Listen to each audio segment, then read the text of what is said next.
We're live. This is the Comic Hall Crew.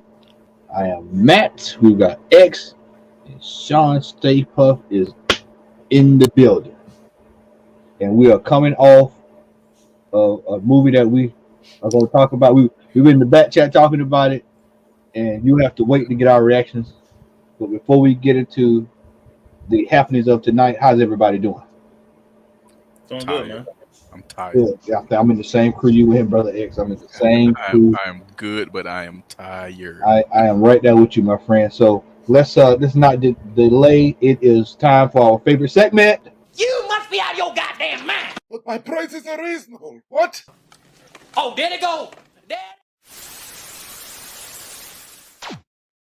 All right, so we've got some doozies tonight, y'all. Let me get this thing lined up. Everybody in the chat, how y'all doing?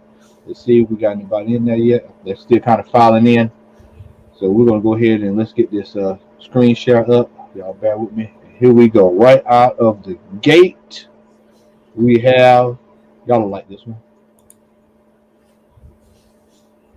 We have Amazing Spider-Man #1. Signed by Stan Lee 8 times. What is this? 1, 2, 3. Oh, 10 times or so. I think 11 times. $50,000. I wonder if he looked at them like, "Are you serious?" Like, and what up, dude? Would they What's charge? up, brother? Like, That's did he what charge per sign? Like, per That's what I was signature? going to say. I mean, No. God rest his soul, but I couldn't have did it with Stan Lee. Not like that. And that's abuse, man. To have him that's sign elder. for a book That's exactly what it is, so Sean. many times. Like, come on, man. That's just, abuse, man. The dude was doing the best he could, and for them to do that, man, it's asinine. And to post a picture of him doing it. Asinine, man. And you see all the Sharpies on the table. That's oh man. Well, if I was in that line, I'd kick that man's ass, man. That's crazy. He would have been. I would have had him on the segment. The dude on the segment of this right here. You must be out your damn mind. And he's proud of it. And the back of the book. God damn. On the back of the damn book. In different colors at that. Unbelievable. Hey, exactly. That's a damn shame. Also, you can try and make 50 G's, man. Like, no. Yeah. Ain't no way. No. Ain't nobody buying that, man. Ain't no way. And somebody from Stan Lee's estate should have stepped in and said no. You would think somebody would have done that, man. You know, that brings me to something I was going to bring up because I've actually got another one on here too. That's something that I'm seeing that is quite disturbing, man. Is people are just like really abused Stan Lee's signature towards the end of his lifespan, man. And this is like unnecessary shit was getting signed.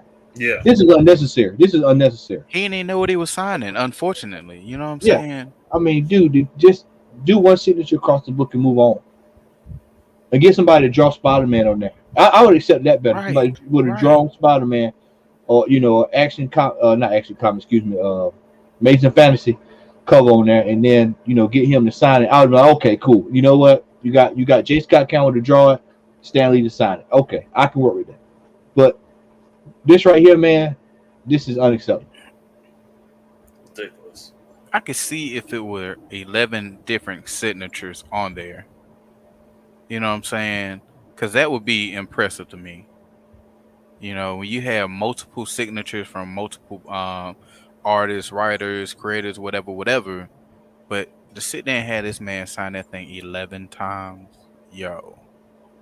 I mean, especially that last one being on the back of the damn cover and it's bigger. Right. I'm like, come on, man. That's way too much you're asking for this man at that age to sign that many times. And you see all the pictures, the guy is helping him sign in the spots. I'm like, it was sad that last, I would say, 2 years. Yeah. Seeing him at the cons and signing stuff, and people just bringing whatever. that man would have signed the Liefeld comic if he exactly. Exactly. Yeah, and that's what a guy one of the groups I'm in.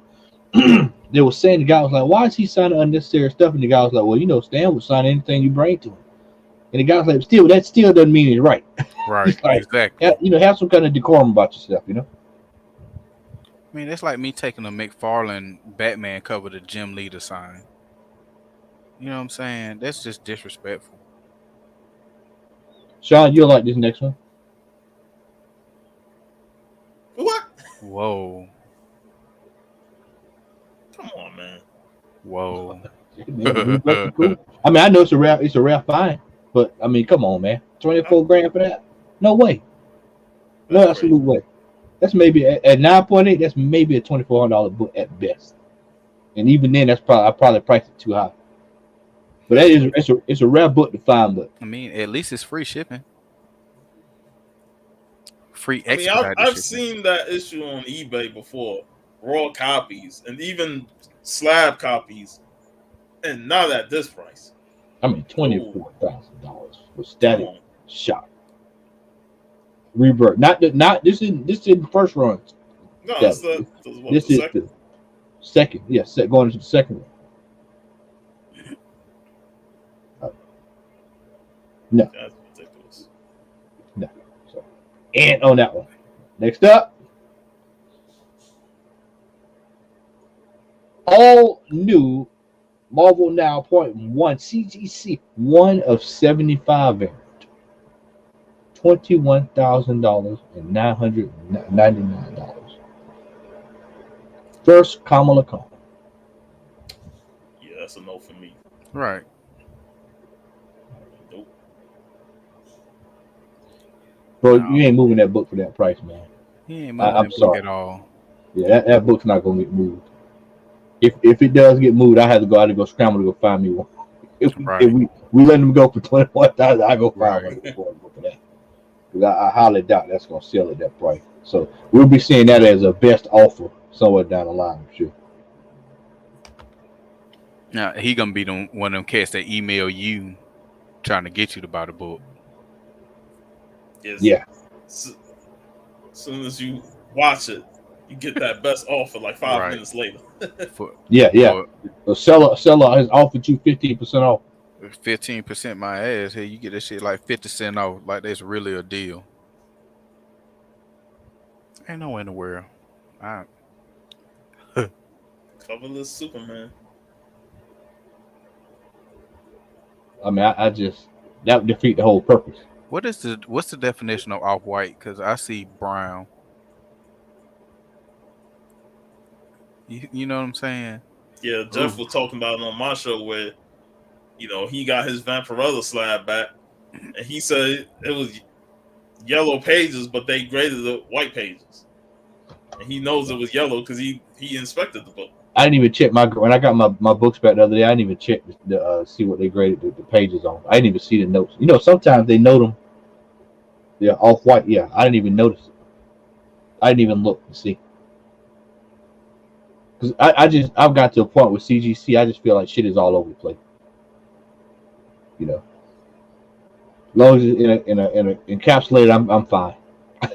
Just because you start trying to break what they're doing down, you're gonna give yourself an aneurysm. My thing is that hey, it's Superman #1. I would prefer to have that with a cover. Yeah. I mean, a book that iconic, I would have to have the cover for that.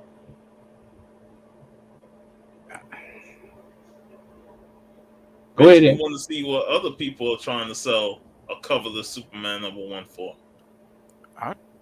No, we had. So I went out at one of LCS's, man. He bought a lot, and the guy had first Doctor Doom. He had some major shifters, but they were all coverless. And I told the guy, I said, "Hey, man, I said these are all coverless, bro. I said nobody's gonna buy these, right? Unless they just want to buy them to read them for themselves." I said, but nobody's gonna put in the serious money on the purpose of that when they online. Yeah. Or you got iconic covers, man. I said most of these books are iconic covers. See, that's not even the iconic cover though. Yeah, Action 1 is more iconic. Exactly. Yeah. Exactly. If I for some chance I don't get an Action 1, I want the cover. Yeah. Yeah. It's It's like getting a Detective Comics 27, but Batman cut out the cover. Like, who wants that? You know what I mean? God. Youth in the Ghetto. All right, Sean. I don't even know what this is, man. Me neither. 1964. All right, so I got an idea what it is. It used to be it's a comic. They would release a comic book in the summer. They would have like camps and stuff, and so the social workers. It was actually like DFACs, whatever, had their own little comic book. And so I think this is one of them. It was called a Harlem Youth Report. And I mean, it's rare, but it ain't this rare, man. It ain't $8,500 rare. You know, I'm sure if you go to a couple of Buck Bins. So how much is number 1? Yeah. I mean, this. If this is number 5 for $8,500, wow. Damn. Is that supposed to be Martin Luther King or Rodney King? It can't be Rodney King if he was 64. James Jones, Director of Research. Oh, okay. Yeah. So I mean, if this is something that if and you know, like Creflo. If I he looked like Creflo Dollar right away. I mean, if this was like a book that I would find, go to a store and they had it for maybe $20 or something like that, I would probably pick it up. Simply Incredible. What's up? What's up, Daryl?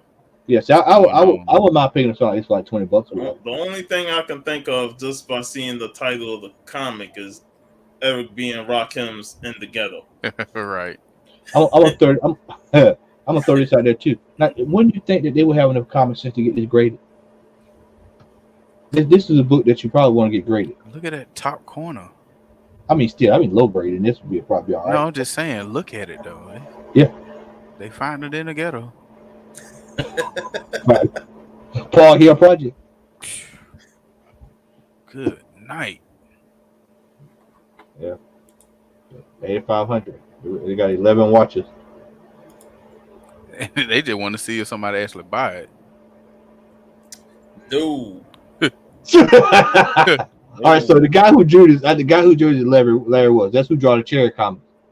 But when I saw the cover, I was like, now who the hell is buying this? I was like, who are you advertising it to? Oh my goodness, man. I mean, I don't even know if the Chubby fans will buy that. They gotta buy Chubby. And somebody requested him to do this.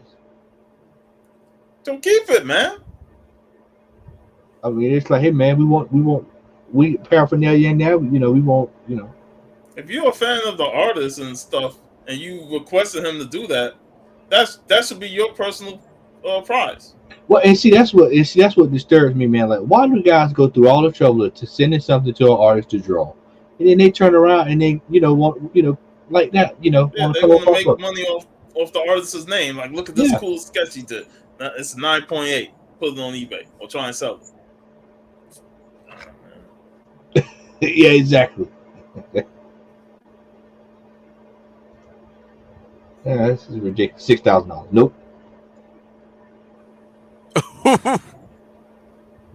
Now, Sean, they probably be drawn by Amanda Carter. No. Look at how long his neck is. He's Tony the Giraffe. Oh my God. Tony. Are y'all sure? Are they sure that's Amanda Carter? Because I don't even see that. No, there's no Amanda Carter in that, man. And then look, Stanley. Wow. When the best looking thing on this cover outside of the signature is that cupcake, something's wrong. I'm gonna do it one more time, just one more time. Wow. Wow. Wow. Yeah. That's hard. Yeah. $5,000 for that, y'all. It looked like something out of the Guyver than SpiderMan. The first Predator. Oh no, I wouldn't even say that. That's probably AVP right there. Yeah, no, the first Alien. Coming out of the chest right there. That's coming out of the chest. Prometheus. Yeah. It's your boy Young Zeno. Damn fine cupcake. That cupcake world class, boy. That's a world class cupcake, man. That is a world class cupcake of the highest quality. My thing is, somebody actually sat down and drew that and said, "Yes, this is it." Happy birthday, Stan. And colored it in. Yeah, they can keep that. Oh my goodness. Nope. Man, I'm finna go buy a blank cover and draw something right now and put it up on eBay if somebody buy that. First bad idea title. Hey man, now say somebody watched CT 101 and stuck to that. That's what this is. This is a book that, unless Bad Idea really explodes down the line, this is a book that's going to be vastly, in my opinion, vastly overvalued. Well, trying to sell this book for $5,000 is a bad idea in itself. So I guess it's fitting. You know what I'm saying? But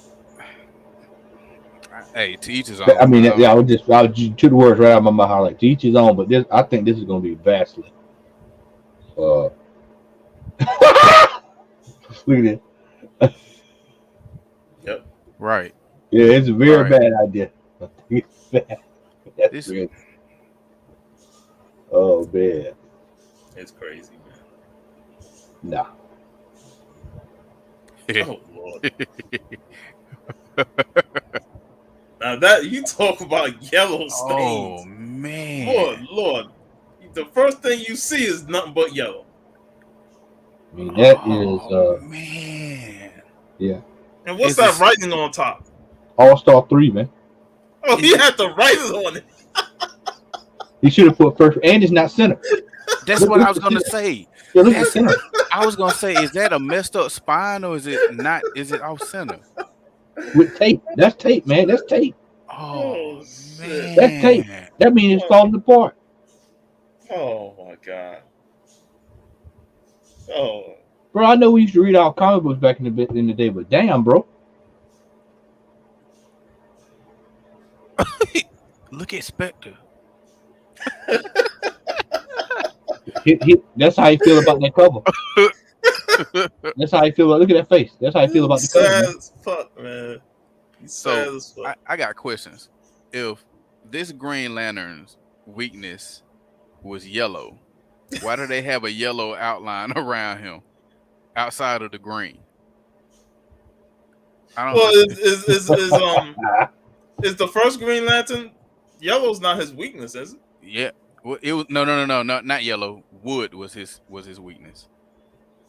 If I remember correctly, wood. So you throw a pencil at him and he gonna drop dead.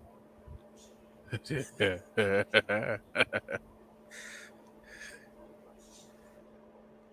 mean, that's rough, man. Yeah, real rough.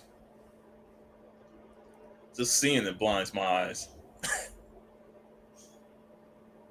I hate to see works of art like that just destroyed, desecrated. I hate to see it. And they want 2,500. No, cover list. Hey, cover list 0.3. 0.3. How can you say 0.3? That's a 0, bro. That's a no grade. But how you gonna grade it when you ain't a grader? Exactly. And 0.3s don't exist. Thank you, Sean. Thank you for catching that. 0.3, man. 0.3. Wow.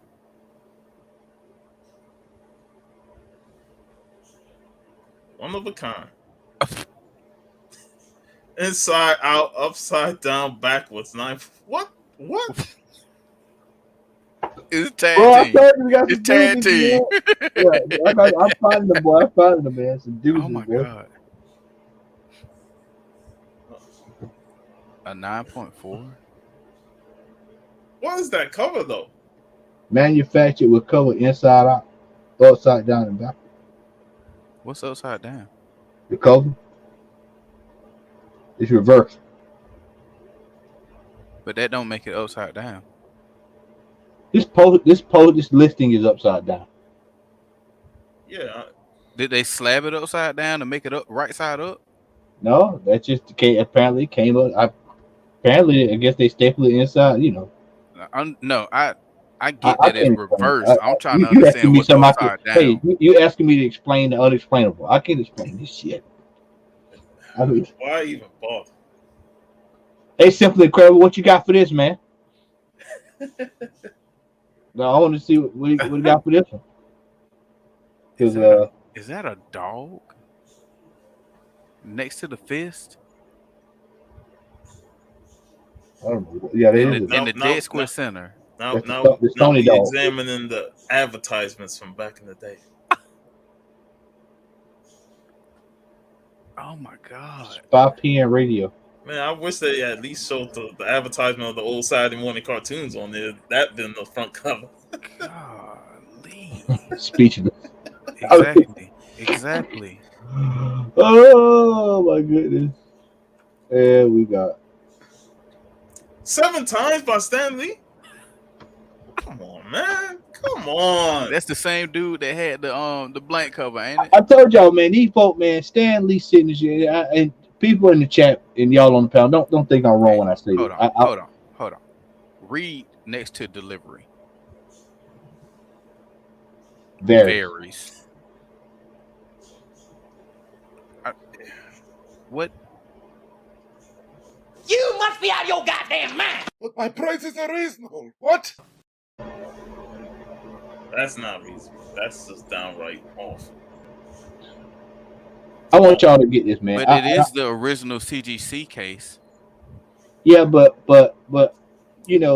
it's sad, man, that Stan Lee's signature ain't worth shit because these folks just completely, 11 times on a book, 7 times on a book. Oh, simply came in late. Hold on, this. How about that one? We got you one. Simply. We got you one. I remember one time, we got 11 over here tonight. 11 different colors. With one giant setting on the back. Yeah, let them see the back. Yeah. Unbelievable. Yeah, that's it. Yeah, that's it. I mean, that's a fucking joke that is. I mean, unbelievable. It's great scandalous, man. It's a disgrace before God. Absolute disgrace, man. That they butcher the sacredness of Stan Lee's signature by having him sign absolutely the most ridiculous stuff that they could find laying around in the house. And then signed it multiple times. Times. That's why the time I finally met Stan, I just want to get a picture of him. Picture with him, but that's it, man. I just, hey man, just shake your hand, can I get a picture? Job offer. That's all would have mattered to me. Wouldn't care. Imagine when I got Kevin Conroy's autograph if I had him sign something that had to do with the Joker. Had him sign something that had to do with Ninja Turtle. You know what I'm saying? Like 11 times. I take Mark Hamill's Joker pop and have him sign that instead of a Batman or a related anything paraphernalia. You know, I don't get it. That's why I don't get down. Like, get 11 books that Stan Lee written and was behind, and get him to sign those books instead of one fucking modern book that he had no involvement in. Right. Yep. Like I would have done Sean, that. You took it out of my fucking mind, man. I'm getting the creators behind that series, which I know that's a Hickman book, to sign that. Yeah. Go for hey, can't make it make sense, man. Cannot make it make sense. And the thing is, the dude that had the 11 signatures, right? Had he got that blank cover and had Stan sign at one time, cool. I get it. It's a blank cover. Cool. You might not have had any of his earlier work, whatever. Go ahead. But no, I was just saying like this. But think about it. I would have if you're gonna get a blank sketch cover, I will get Stan Lee, I will get Jim Steranko, I will get Neil Adams, I will get all the legends that's still alive to sign that. Right. That makes more sense than getting Stan to sign it 11 freaking times. Yeah, that's the thing, man. Is that when you see that, man, like it makes me. It really shows the lack of common sense that people possess when it comes to dealing with stuff like that, man. It's not even a lack of common sense. It's just an overabundance of greed. That's what Yeah. that is. They're trying to make money off of his name, and by Right. having him sign it that many times, they're like, "Oh, it's worth a lot of money." I'm like, "Nah, you just overdoing the hell out of it, and you're gonna be stuck with that book." Yep. Nobody With it. Yeah. Yep. It'll be stuck. You literally took away 10 other people from getting an autograph at that point. That's what that was. Yeah. Because he wasn't gonna be there the entire time. You know what I'm saying? He wasted so much time fulfilling that one idiot's needs, so to speak. Next up.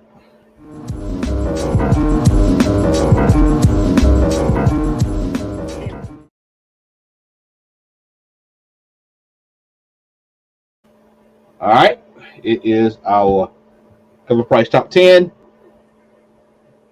Number 10, we have The Eternals, which I'm sure after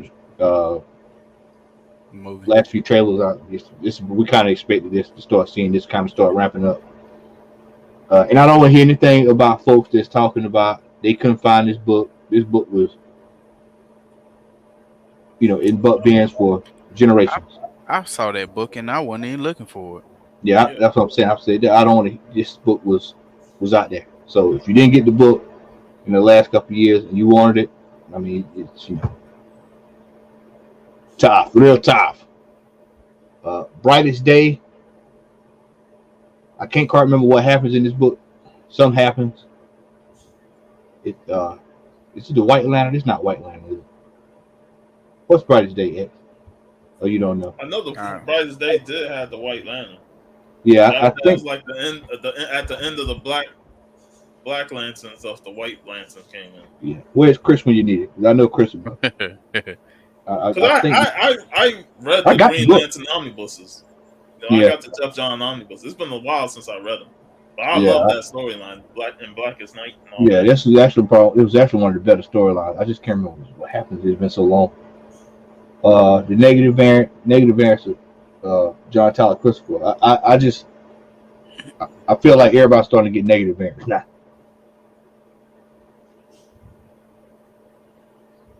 It's the first appearance of the second Aqualad. Oh yeah, that's what it is. Because he's on the. That's right. Because he on. I think the next cover he's on the cover. Yeah, that's correct. It's either the second issue after that or one right behind it.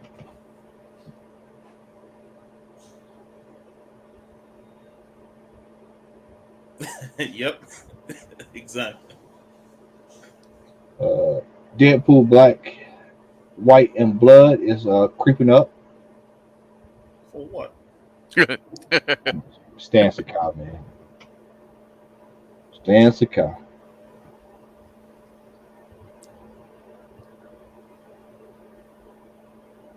Moon Knight is still hanging around.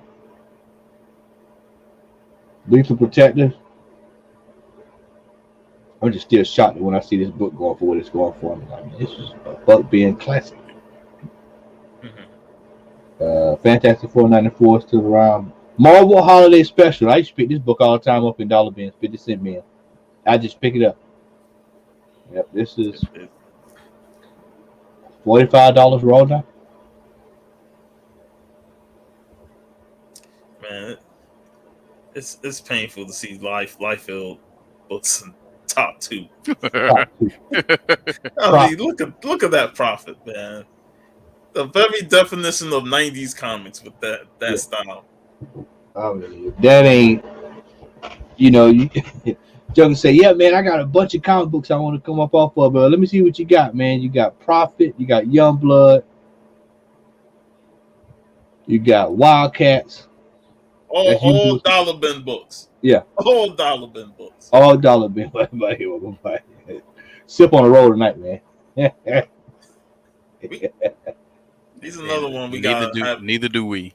Yeah, I mean, no profit. I'm not looking for it. Hey man, y'all can Y'all can profit off of profit all y'all want. You saw the Daytona Beach Con video. You saw how quick I pulled that Young Bloods up and just put it right back down. Yeah, Like, no interest in that, man. No interest in that, man. Like I said, if they want to profit off of profit, let them profit.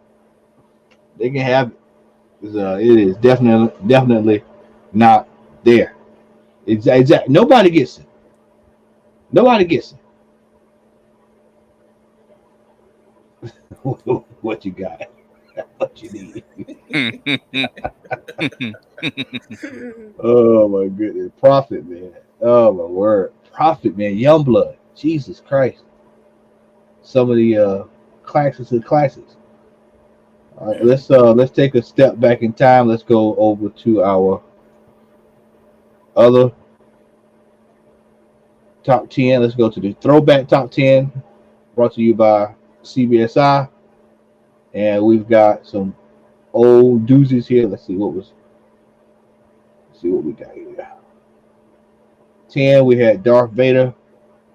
Number 6. Let's see what that's going for, y'all. Let's see. That was going for $15 at that time. Let's see what that's going for. Any guesses? Let's play the guessing game. Anyone want to take a guess what this is going for? $10 to $15 back this time last year. I'm going to go with 12. So you saying stays around that same price? Because I'm just guessing. Yeah, I'm gonna say 12. It's 10 or less for me. I was gonna say 5. Let's see. Let's go. Let's go and see.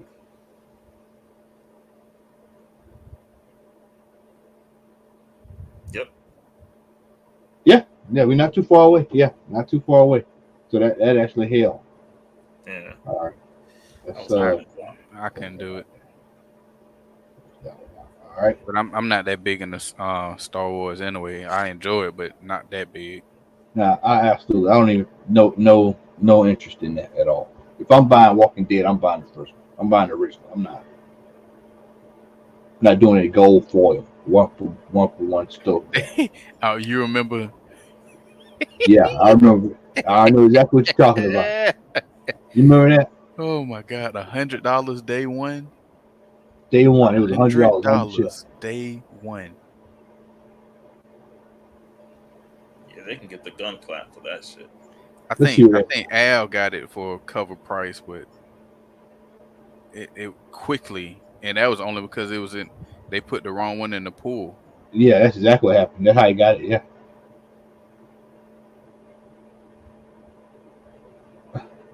Sip said $10. Yep. That's exactly how much it. Yeah, I mean that's what it's worth. Yeah, I mean, this is a classic example. What y'all seeing right here is a classic example why, I constantly remove myself now from some of these books that come out, and it's like everybody just scrambling to get them. I mean, especially like gimmick stuff like this. When I see foil involved with it, I'm just like, oh no, we're not. Anybody that's 40 to 30 to 29 to 40 years old, we've seen foil. We know all about foil. We know everything about refractors, all that stuff. Mm-hmm.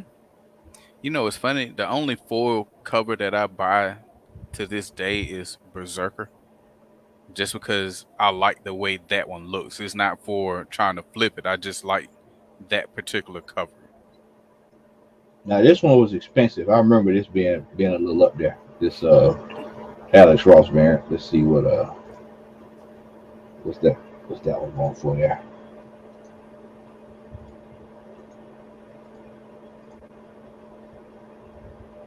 Yeah, it's still holding.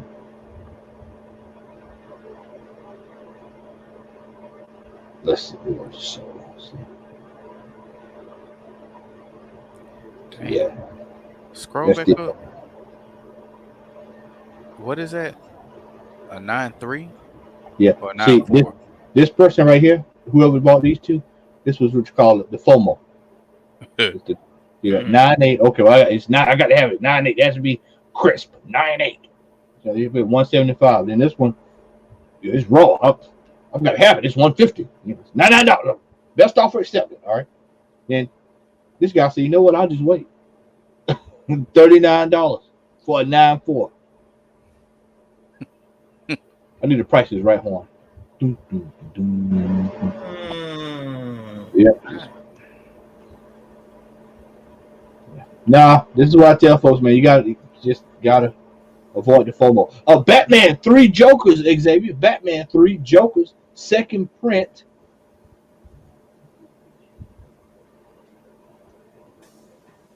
Let's see what Batman 3 Jokers going for, my friend. This is in your wheelhouse. It's going for too much. Comments confab. Make sure you go back and check the link. It is. It's going for too much. However, whatever the price is. Yeah, about $100 book. That right there. He's just trying to cover shipping on that. That's all. You're wrong with that one. 5 being maybe cheaper. Nah. Yeah. But now you definitely can go find them cheap as all outdoors. They might give them to you now.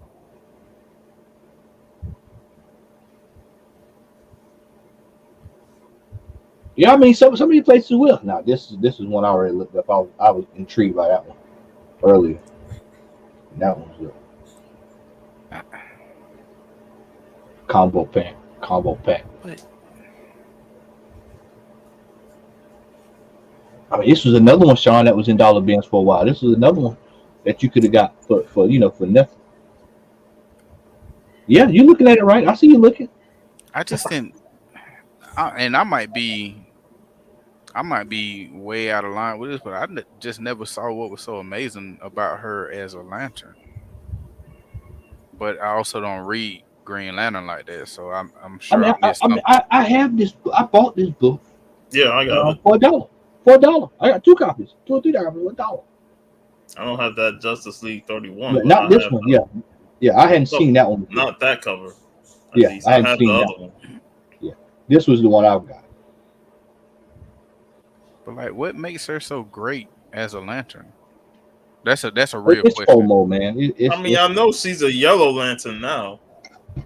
From the we all know what this Green Lantern books.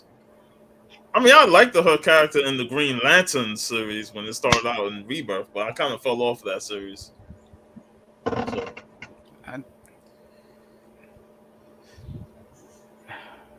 we live. I remember when that came out. Let's see. I think that actually still doing pretty good because it was kind of a low print run, if I'm not mistaken. I don't think too many of those came out. Yeah, I feel that was still holding pretty well. I actually got this. I don't have the variant, but I've got the variant, but not this one. Yeah.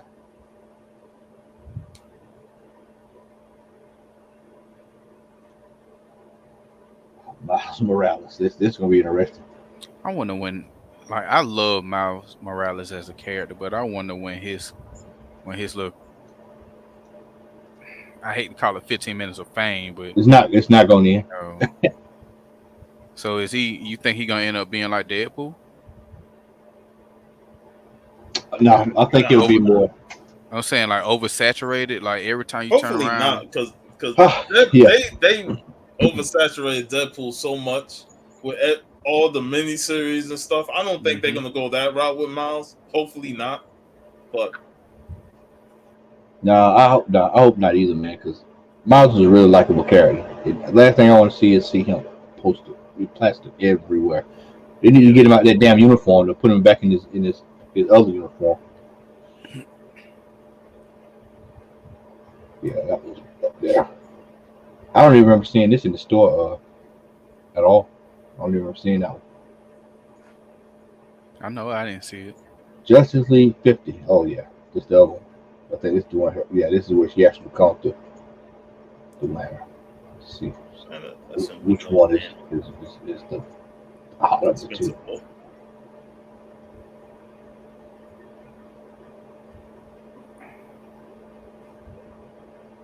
I mean, it's $17. Well, that's second print.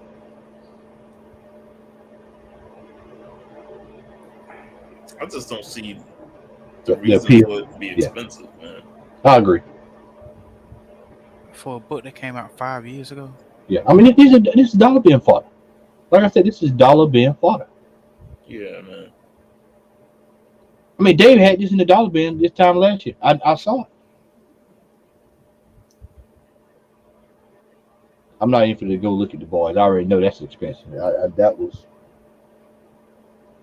ridiculous when it came out. But you know what? Just for the hell of it, because the show is.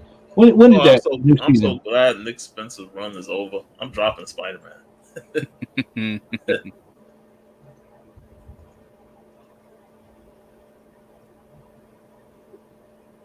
135. Ooh, that's a drop. That's a steep drop there. 500, 650. Oh man, and now all the way down to 1. FOMO strikes again, y'all. FOMO strikes again. Bought some FOMO.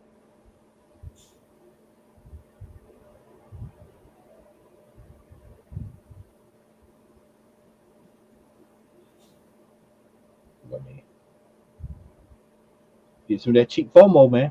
That's why I'm gonna start referring to this stuff as cheap FOMO. You just get you some cheap FOMO. And another negative variant. I mean, those negative variants were on fire this time last year. A lot of them was at that Comic Con, New York Comic Con. Wasn't that Wolverine one with the yellow background at C2E2 last year before the pandemic hit? Yep. That one, and you had the Star Wars, if I'm not mistaken. And I want that Wolverine book so bad, man. Not that bad, but I wanted it.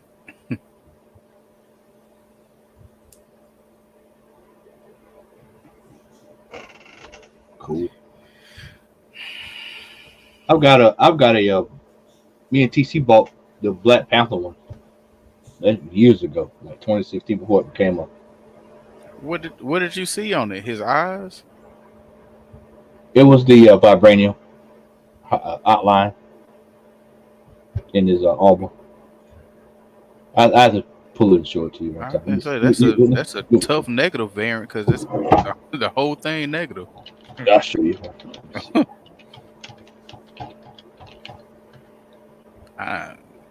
Okay, no, there we go. That's it right there. There you go, X.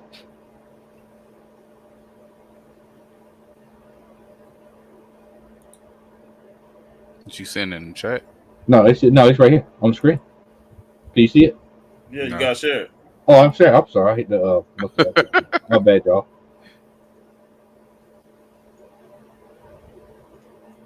There you go. Yeah, I remember that. Yeah. That was way back in the day, many moons ago. Does it glow? Actually, I think it does. If I'm not mistaken, I think it does. All right. If it was a glow in the dark, okay, I get it. But outside of that, it's on with the negative space. It's only a select handful of them that caught my attention anyway, and that Wolverine was one of them. I couldn't pull the trigger at the time. Moving on.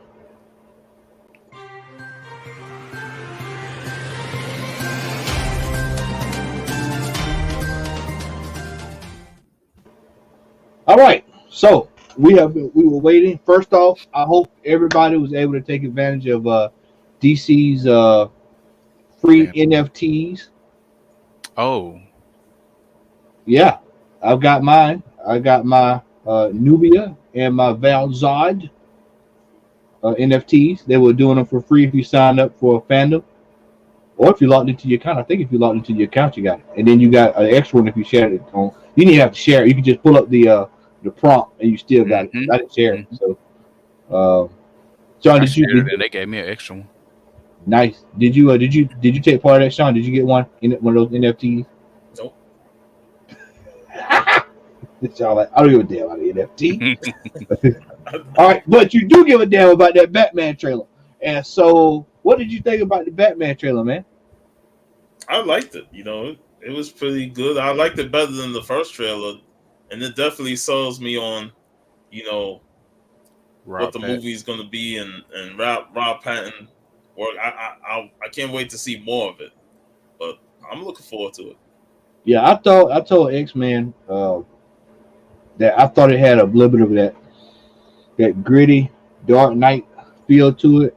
With like like X said, it feels like a classic old school Batman comic book. And I just fucking love that Batmobile, man. I just it's that muscle car look, man. I just love it. That was dope. Yeah. It looks good, man. Because I remember when we all did the show. Was it last year, X, and we were like patting it's Batman. Everybody was kind of looking around, kind of like, yeah. Everybody about, I will say I did notice the fangs when we were talking out there, and I was like, I wonder if S gonna say something about the fangs. Yeah, he looking like the some off the strain. He was smelling her blood. And he looking like my boy off the strain. The master on the last form of the master. Ooh, but yeah. Oh man. But yeah, I mean, I was impressed with it, man, and looks good. And I can't believe it's March 4th. It's right around the corner. It's not too far away, so hopefully we'll, get this pandemic out of the way, and we can go see that. If not, I will be watching it on HBO Max. Yeah.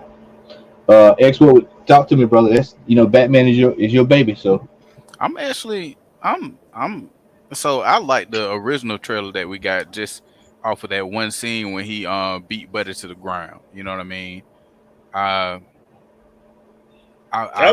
was the best sequence in that one. True, I agree. That's most rewatchable. It was that, and then going back seeing Colin Farrell as the Penguin, and that quick snippet where you were like, "Holy shit, that is him." I was like, okay, but after watching this one, I'm really sold on it. I mean, once I got it out of my head that Batman was benching, or Bruce Wayne was benching 1,000 pounds off the rip, which he never. It took a while to get up to that point, and I accepted the fact that we're gonna get a beautiful, dark, or true, like Dark Knight movie. I'm cool with it. You know what I'm saying? I'm glad they revamped the Batmobile, like Matt was saying, because this Batmobile, it looks more believable than any other Batmobile that we've had. You know what I'm saying? Tumbler. I ain't even talking about the Tumbler. Like you had the. Even though I love Michael Keaton as Batman, but back then you had the limousine Batmobile, the dildo on wheels. You know what I'm saying?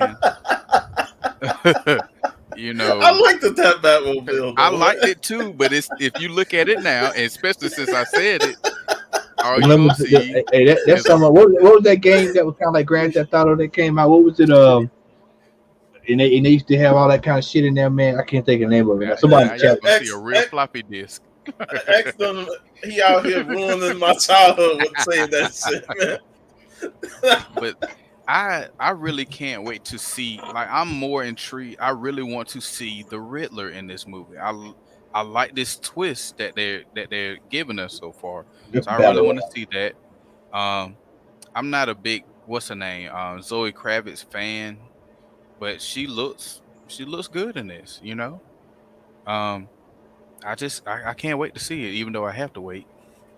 But yeah, it looks good to me. But I'm biased toward Batman anyway. But y'all know, if I don't like it, I'm gonna be the first to tell you it's a piece of shit. Oh yeah, we know the hammer gonna come down hard on. Oh yeah, on that man. Matt was sitting. Matt will tell you firsthand, if I don't like a movie, I am probably the hardest person to watch a movie with. Because when we went to go see Joker, God, yes, he is. that movie was a one and done type movie. Man, when we saw Joker, yeah, I can't go back and watch it again. I don't have that kind of patience to go back and watch it again. Yeah, I barely made it through that sitting because I was. The only reason you made it because I drove.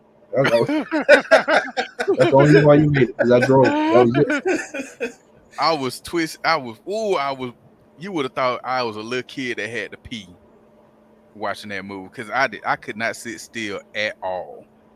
Because I was like, man, what the hell is going on with this, man? What is this? And then he dancing and shit. But let's get back to the real shit, man. Yeah. We're not gonna go too hard off. Go ahead. Go ahead, brother. Go ahead. I was just saying I can't wait to see it. I like the direction they're going. I'm glad they show Andy Serkis as Alfred in this trailer also. So we'll see. I know it's in good hands in Matt Reeves because he does excellent movies. I just don't want people to go in expecting it to be a Christopher Nolan type deal, and they definitely shouldn't expect it to be Zack Snyder's shit. No. You know what I'm saying? Just treat it as a new movie. Forget about Twilight because Rob Pattinson can actually act, and he looks like he's good in this. Movies. Yeah, I've never watched it. Never in my life watched Twilight. Yeah. I had a friend of mine. She loved them, but I just that was not my cup of tea. No offense, most women enjoyed Twilight because it was a love story. Me personally, I watched them just because I want. If I'm going to critique, matter tell you, I've been a huge vampire fan all my life. Man. Hey, I'm gonna just say it like this. Anybody who understands what vampire movie is, knows old school, knows exactly where this line comes from. I'm just all about death by stereo, man. If it ain't, hey, they're supposed to be redoing that. That's the bottom line. They're supposed to be redoing that. I was on a vampire kick earlier in the week. I watched Vampire Hunter D yesterday. Yes. Oh man, you can't go wrong. The original English dub, because I can't fucking stand that new dub they did. That shit fucked me up. Not Bloodless. Bloodless. I watched that movie. I'm like, fuck, it's awesome, man. I love that. Yeah, man. I'm gonna watch that tonight, Sean. I'm glad you brought that up. I will watch that. And then I'm gonna fuck your minds up because then afterwards I watched Vampire in Brooklyn. Hey, I don't give a fuck what anybody say. It's a great horrible movie, man. This entertaining as fuck. It's a great horrible movie. Hey, man, Vampire in Brooklyn was like Death by Temptation. It's a guilty pleasure. Yeah, it is. It's not good by any means, but you sit down and you watch, and you just like, oh my god! Especially watching it now with all the shit that Eddie Murphy was attached to after that movie came out. Oh man. Angela Bassett was not good in that movie. What's the boy name? Is it John? G Money. What is Payne's first name? Alan Payne. Yeah. G Money. I call him G Money. Him with that dripping Jerry curl fade, John Witherspoon and Kadeem Harrison. Kadeem Harrison, yeah. And he had on some J's in there. I know. He was the best part of the movie, to me. Yeah. But yeah, I think it looks good, man, and I'm pretty sure that it's going to do well. Like you said earlier, they've already started rolling out toys, man. So all y'all action figure collectors, be on the lookout. So apparently they can start rolling them out already. You can go on Entertainment Earth and pre-order them now. They're supposed to roll out at like January, late January of 2022. But you know what?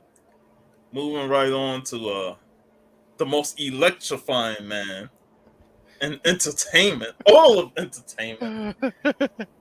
I did watch that teaser. And I was like, look at The Rock looking all badass and stuff about to lay the smackdown on all those jabronis, man. The most electrifying, man. You know what? Let me say something right quick. That you saw how in that trailer how Black Adam was. That's what Raiden should have been like in Mortal Kombat. Not that Shine, who was scared. Shane the song. Shao Kahn. They scared of Shane the song. Hey man, we don't need to bring the stream down by bringing that up. Hey, but like trash. But the way The Rock lit that dude's ass up, I was like, oh yeah, this is gonna be world class. Damn, I'm definitely gonna watch it when we log out now. Yeah. Oh, you hadn't seen it. I told you I didn't get to see it. Oh, you didn't see it? Okay, I didn't know if you saw it while we was in our back chat. It ain't. Trust me, it's a trailer. It ain't like you can spoil it for me. It's a trailer. Well, you have to check it out, man. It's like I said, pretty much like a teaser trailer because you only get like one shot of The Rock, under the hood, and then he goes up in the air about to electrocute all them bitches. But we don't really get to see like a story trailer. So this is pretty much just whetting our appetite until we get that actual first trailer. Yeah. But I can't wait for that. Like Black Adam is one of my favorite characters. Whenever I read JSA and some other stuff with him and Shazam, so I'm looking forward to that. The Flash trailer was also phenomenal. Now I didn't watch that. I didn't check that trailer. X, go ahead and speak on it, bro. Let's speak on it, bro. That shit looked good. Was Ezra Miller at least decent? He's got two versions of him. Two versions of him. Of him, yeah. Oh man, I'm not a fan of him as an actor, so I'm gonna have. So the thing about Ezra Miller is, depending on what the movie depends on if he's good. And I enjoy him in the little Harry Potter prequels. What were they? Fantastic Beasts and all that. You know what I'm saying? I enjoyed this character, but he didn't have to do a lot in there. You know what I'm saying? I didn't like him in Justice League, the original Justice League movie, but I liked him. I could tolerate him more in the Snyder cut.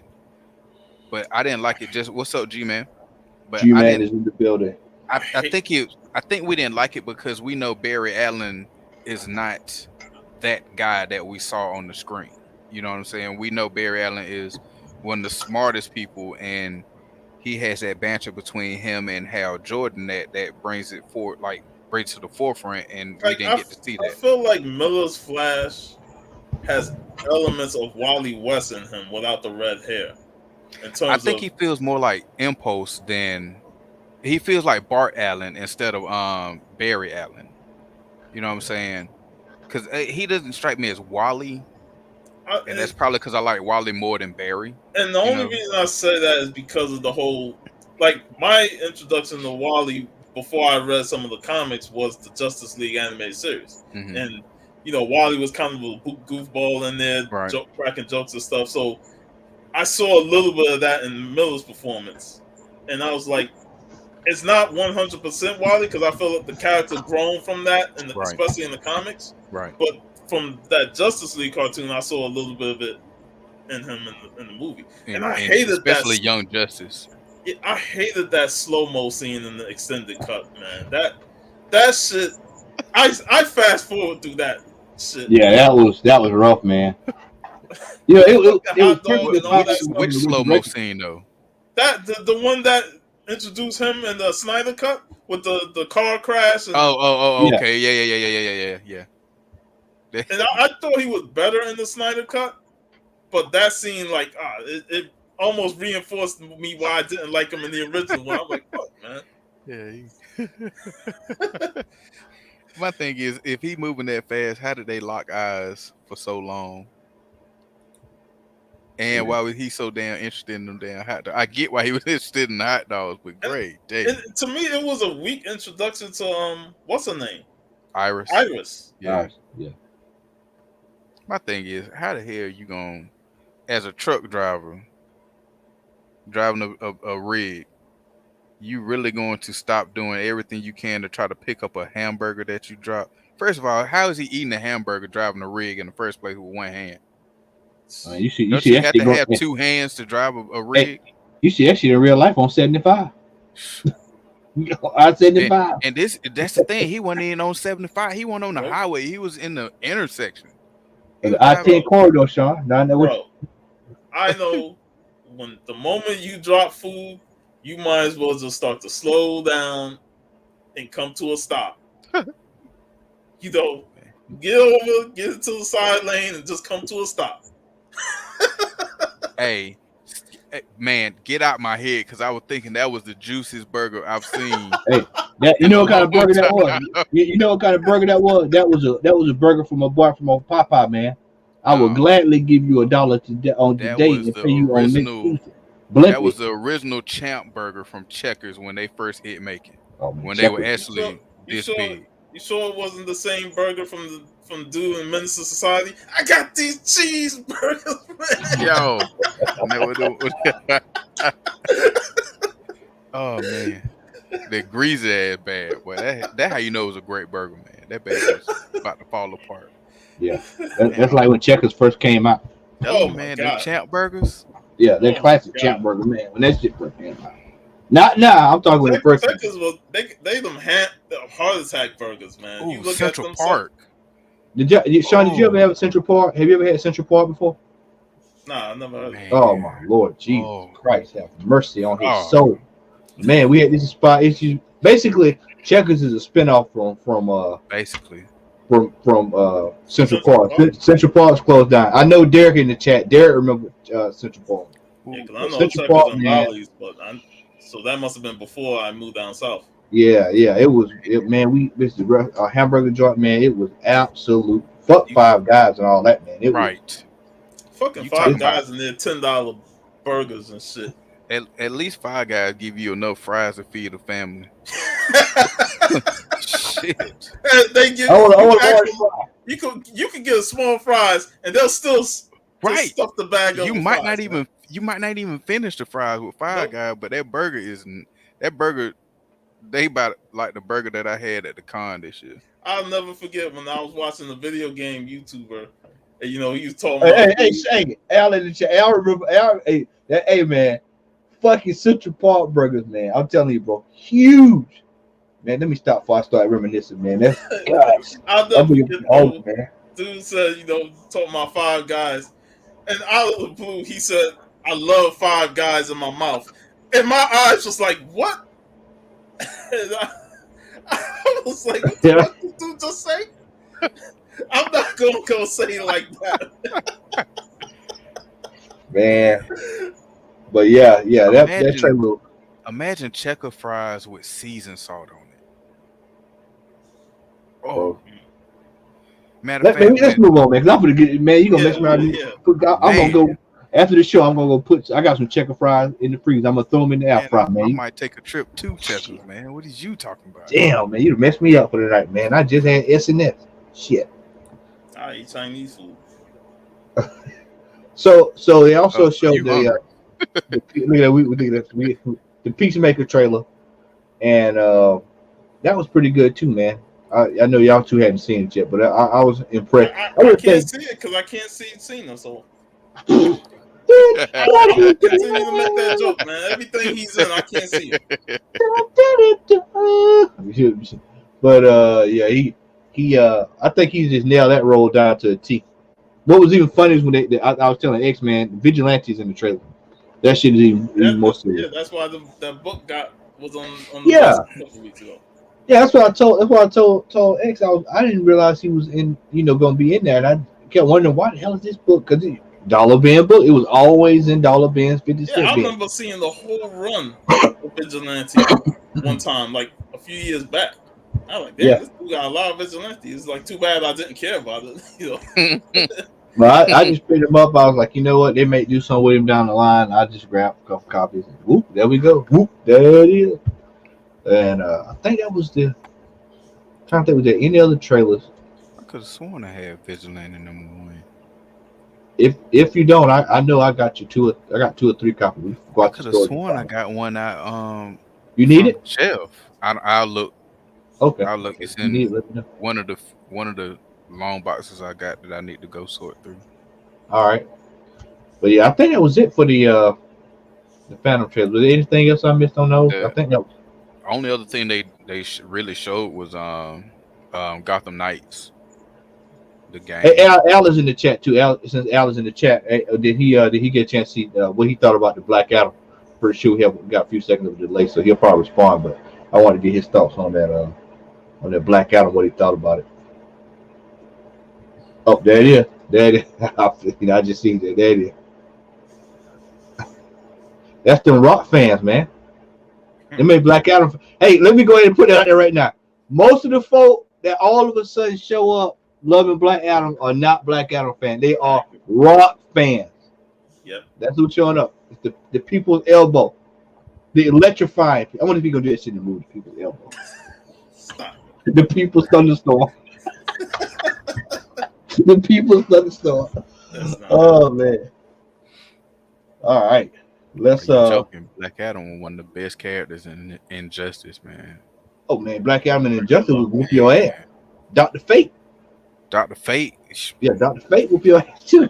Man, I'm waiting on something with Dr. Fate in terms of DC in the movies. He well, I mean, he's in the movie, so I mean, I would assume they're gonna probably do. I know, but I'm looking forward to it. Yeah, he coming. I can't wait to see. I just need a real, like a real deal live action Justice League Dark. You know, I don't need Keanu Reeves playing Constantine. I need like a dark, grimy Constantine.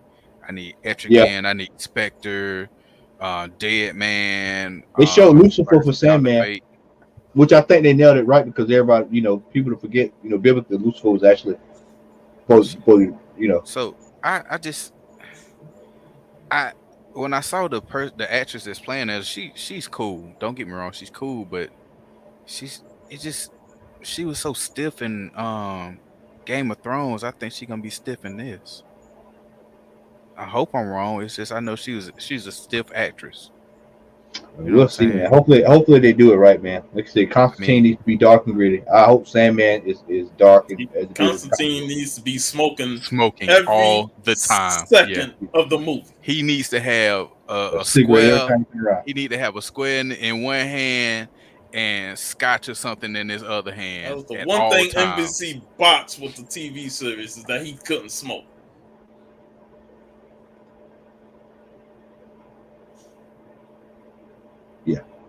Yeah. Jeff Johns run. All right. Next up. Pull it up here. Tom Holland cast doubt as he'll return as SpiderMan. I got the argument in one of my Facebook groups. Guy was like, "Oh, well, this is it. He's leaving." I said, "No." I said, they're not going to be doing these homecoming movies, man. The dude's going to be a fucking adult. The trilogy is done after this. He's going to be an adult, as he should be. And I think, Sean, you indicated that on a couple of shows ago, where you said you tired of Saved by the Bell Spider-Man. But here's the thing. People still don't realize that Marvel and Disney and even Sony train their actors how to lie about these things. If you ask them a question, they can't just come straight out. Well, yeah, I got signed on for another $1,200 million for 15 more movies. They be like, I don't know. You know what I'm saying? Even though they know, they can't say nothing. And for people to not think that Tom Holland has learned his lessons from leaking shit in the past with Disney. Come on, bro. They make too much money. Him and Disney and Sony make too much money off of this kid to not have him do another damn Spider-Man movie. Let's be real. Unless they go with the multiverse and try to make Tobey Maguire Spider-Man again. I don't think they're going to do that. I pray they don't. and I'm still a champion of the first two Tobey Spider-Man movies. Like, those are true Spider-Man movies because I'm not a fan of the Tom Holland movies. I like Tom Holland as Spider-Man, but the movies, take away Michael Keaton from the first movie and I wouldn't like it at all. In the second movie, Mysterio was good, but there was times where I'm just getting frustrated with Spider-Man as a character. Yeah.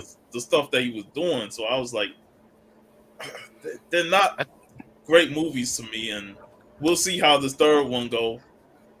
But I just feel like we haven't had a true Spider-Man movie in terms of him doing things on his own and growing from it.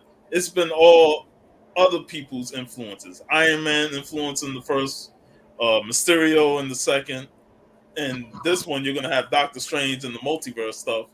I want to see Spider-Man do more from his experiences doing stuff against like characters like Doc Ock, which I can't wait for Alfred Molina.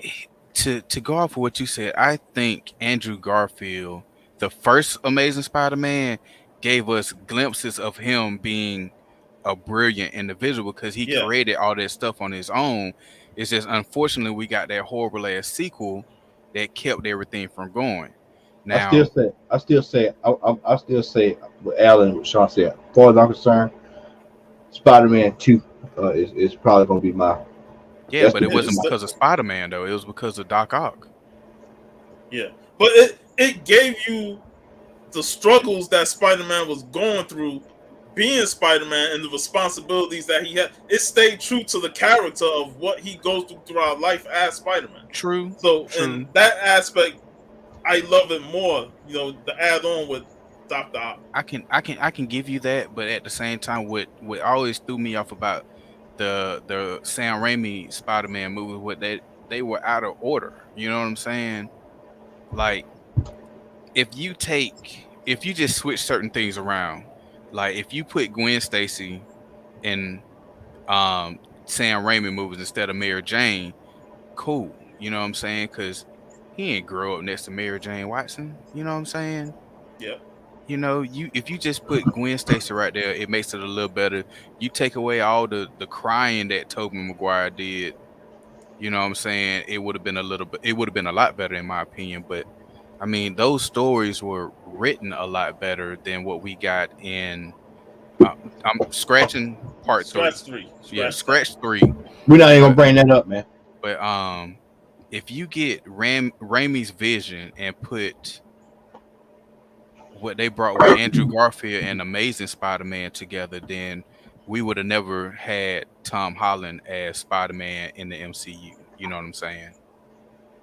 But you know, those are shoulda, coulda, wouldas that we'll never ever get to. You know. But I definitely agree. My biggest gripe with the MCU Spider-Man is that everything is Stark Tech based. You know what I'm saying? Like everything is Stark Tech. Yeah, they not like his introduction in the Civil War. We see the elements that he can create stuff, right? But then that's kind of thrown to the side. But that and yeah, because they showed him as a dumpster diver and how he created all this stuff on his own, and then the next thing you know, everything is. Now that I think about it, Ned ain't even supposed to be in these movies. He's supposed to be with Miles. He's not even supposed to be Ned. He's supposed to be Genki, man. Right. Like, I don't even want to see him as the Hobgoblin. And then, how is this young? Like, you mean to tell me that he's smart enough to hack Stark Tech, but Peter isn't? In the first movie, you know what I'm saying? Yeah, damn you, Sean. Sean be having you thinking. Sean having you go back. He getting back at me because I called Michael Keaton's Batmobile a dildo on wheels. That's what that is. And in Schumacher's movie was a dildo with lights. That way you never lose it. Schumacher movies we don't really want to touch. Yeah, people, Tom Holland isn't going anywhere. It's just the man's growing up. Like I said, we're not gonna have any more Saved by the Bell Spider-Man. No more Mr. Belden. So. I would actually be cool if this would have said Tom Hardy cast doubts as he returned.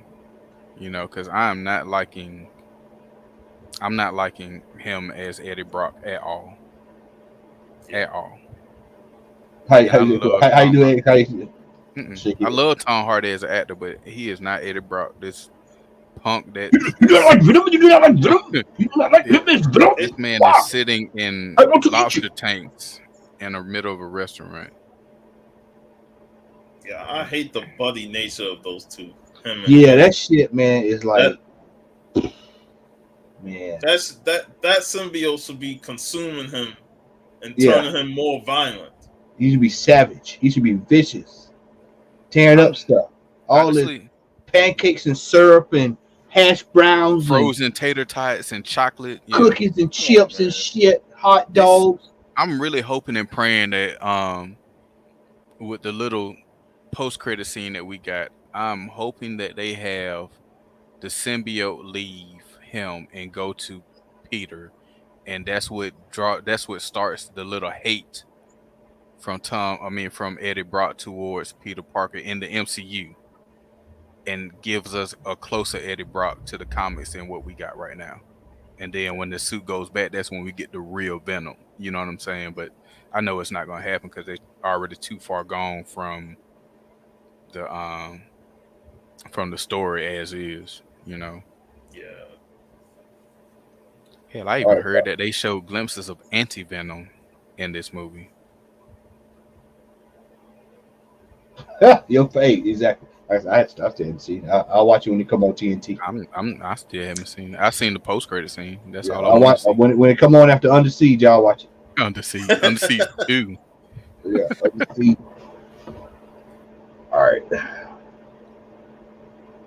here we go.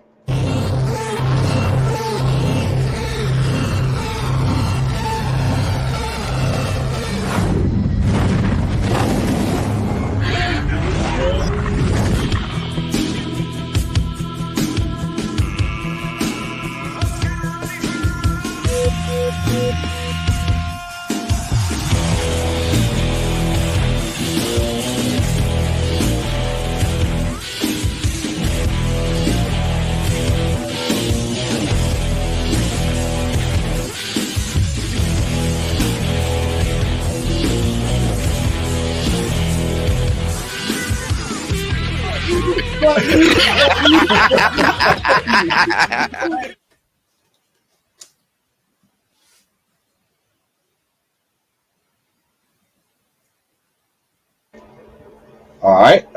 I'm about to say. I was like, whoa. I was trying to get. I thought Michael Myers took over the stream or something. Yeah, I was trying to get my Chiron working right. All right, so it is our main event of the evening tonight.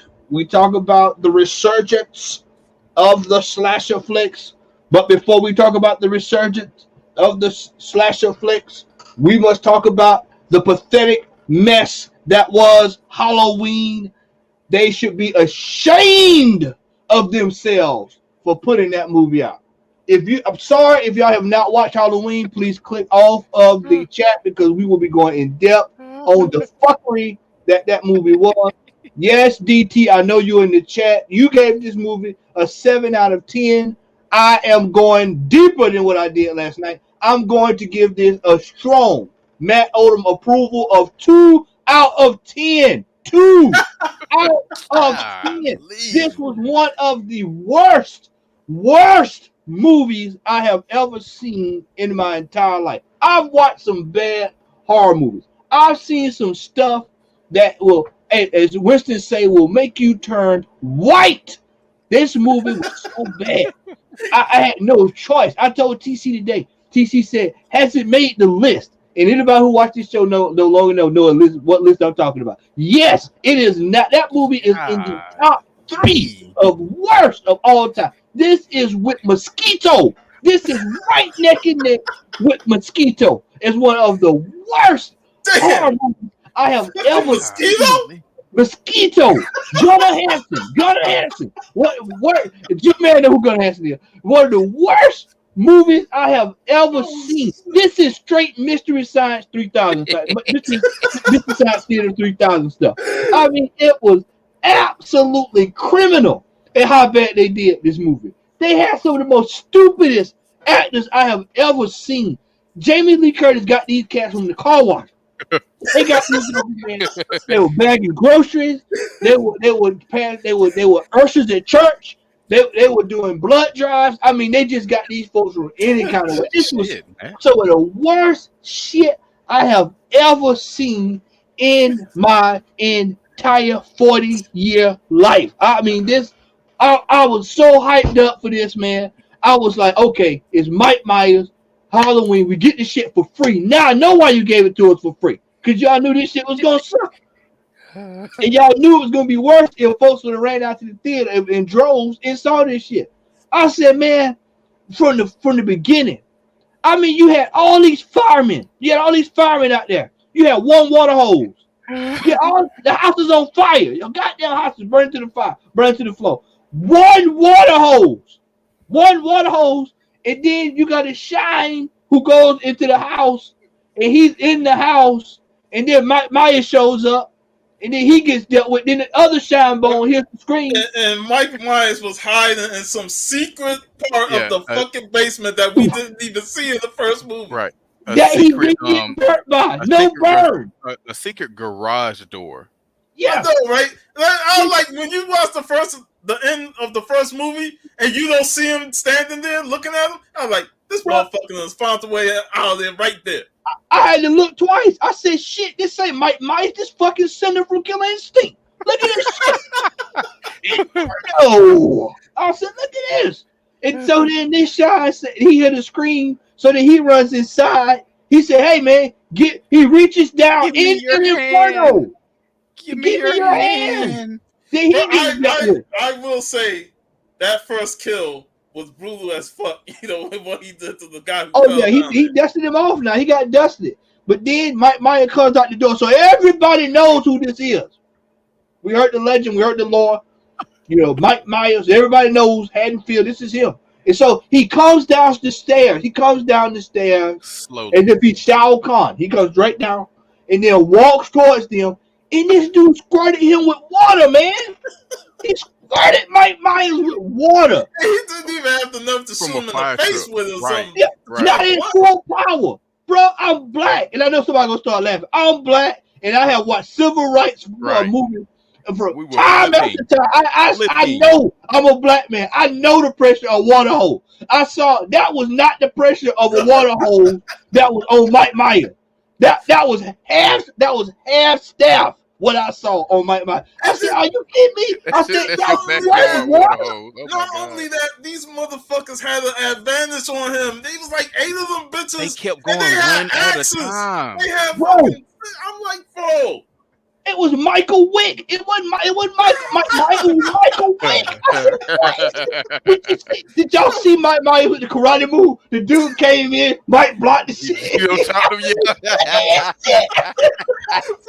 I said, all the years. 50 plus years old, but yet his stamina and his strength is ungodly. Like, bro, the first movie where he stomped that dude's head, I'm like, yo, what the fuck is he working? Standmaster shit in there? Is he doing squats?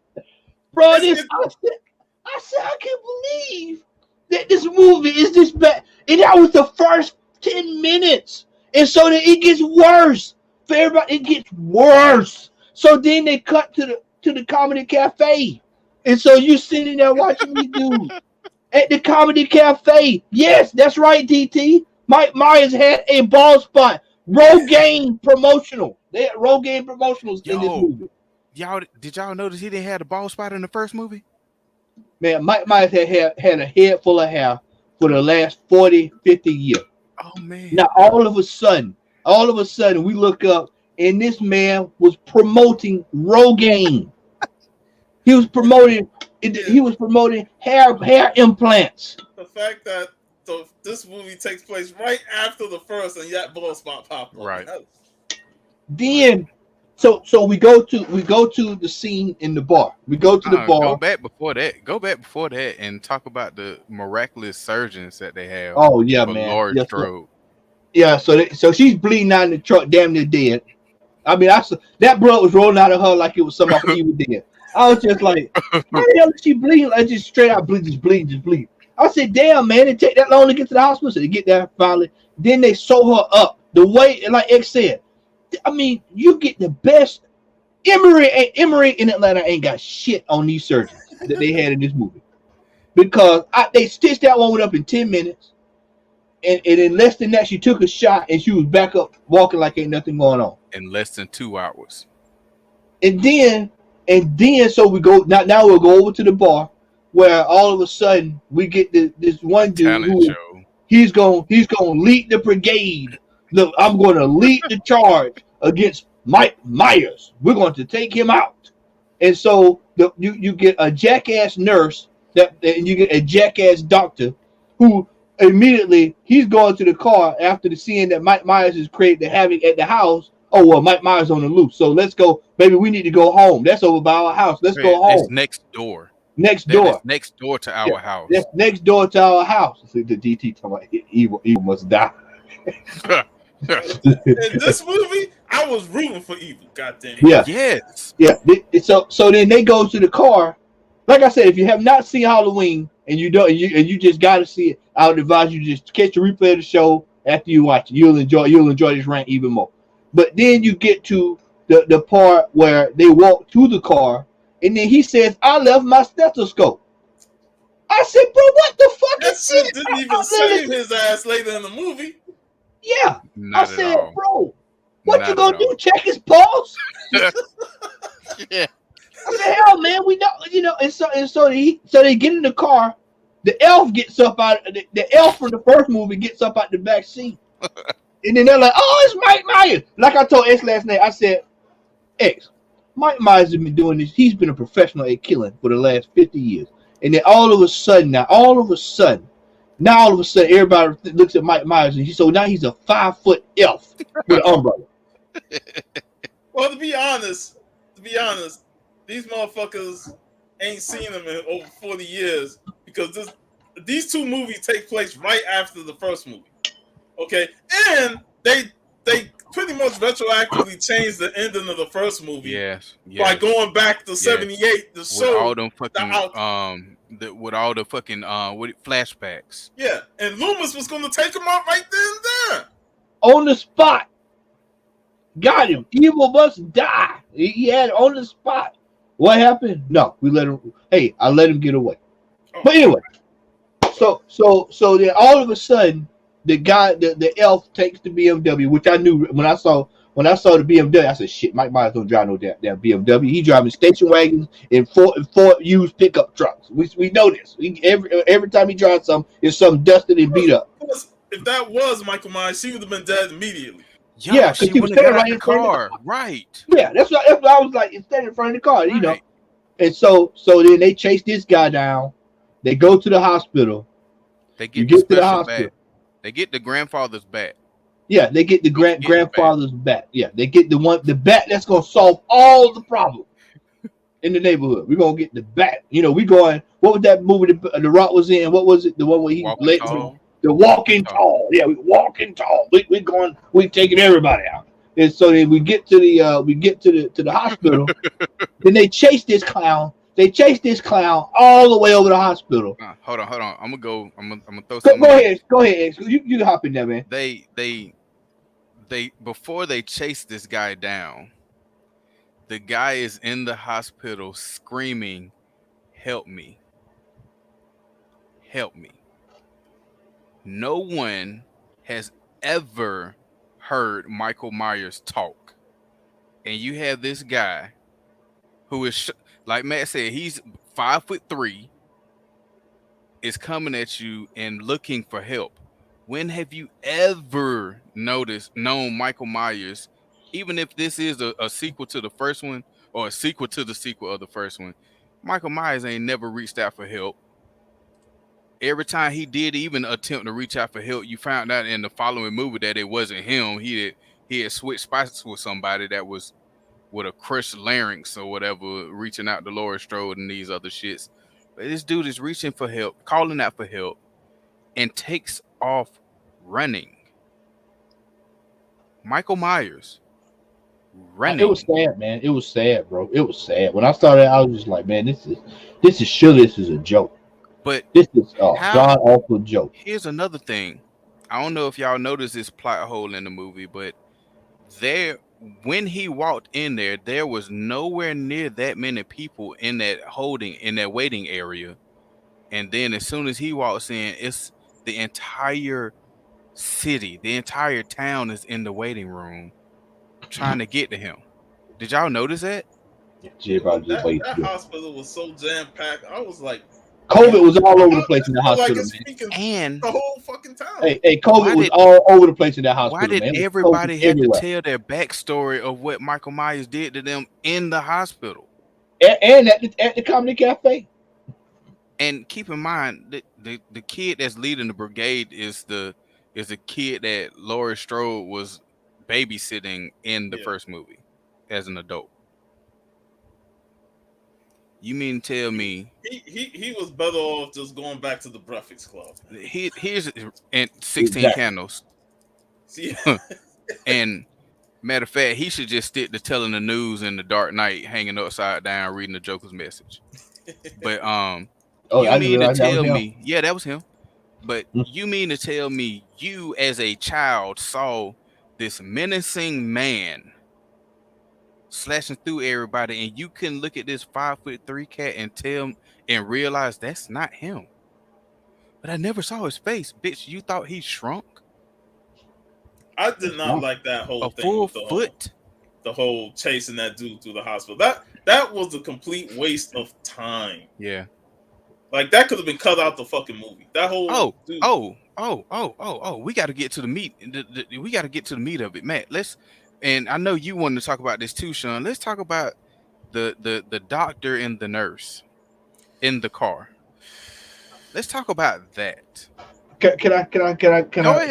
Go ahead. So brigade. So all right. So for everybody who don't know this, so basically what happened is everybody set out on these search patrols. We're gonna drive through there. We're gonna find Mike Myers. They're driving around.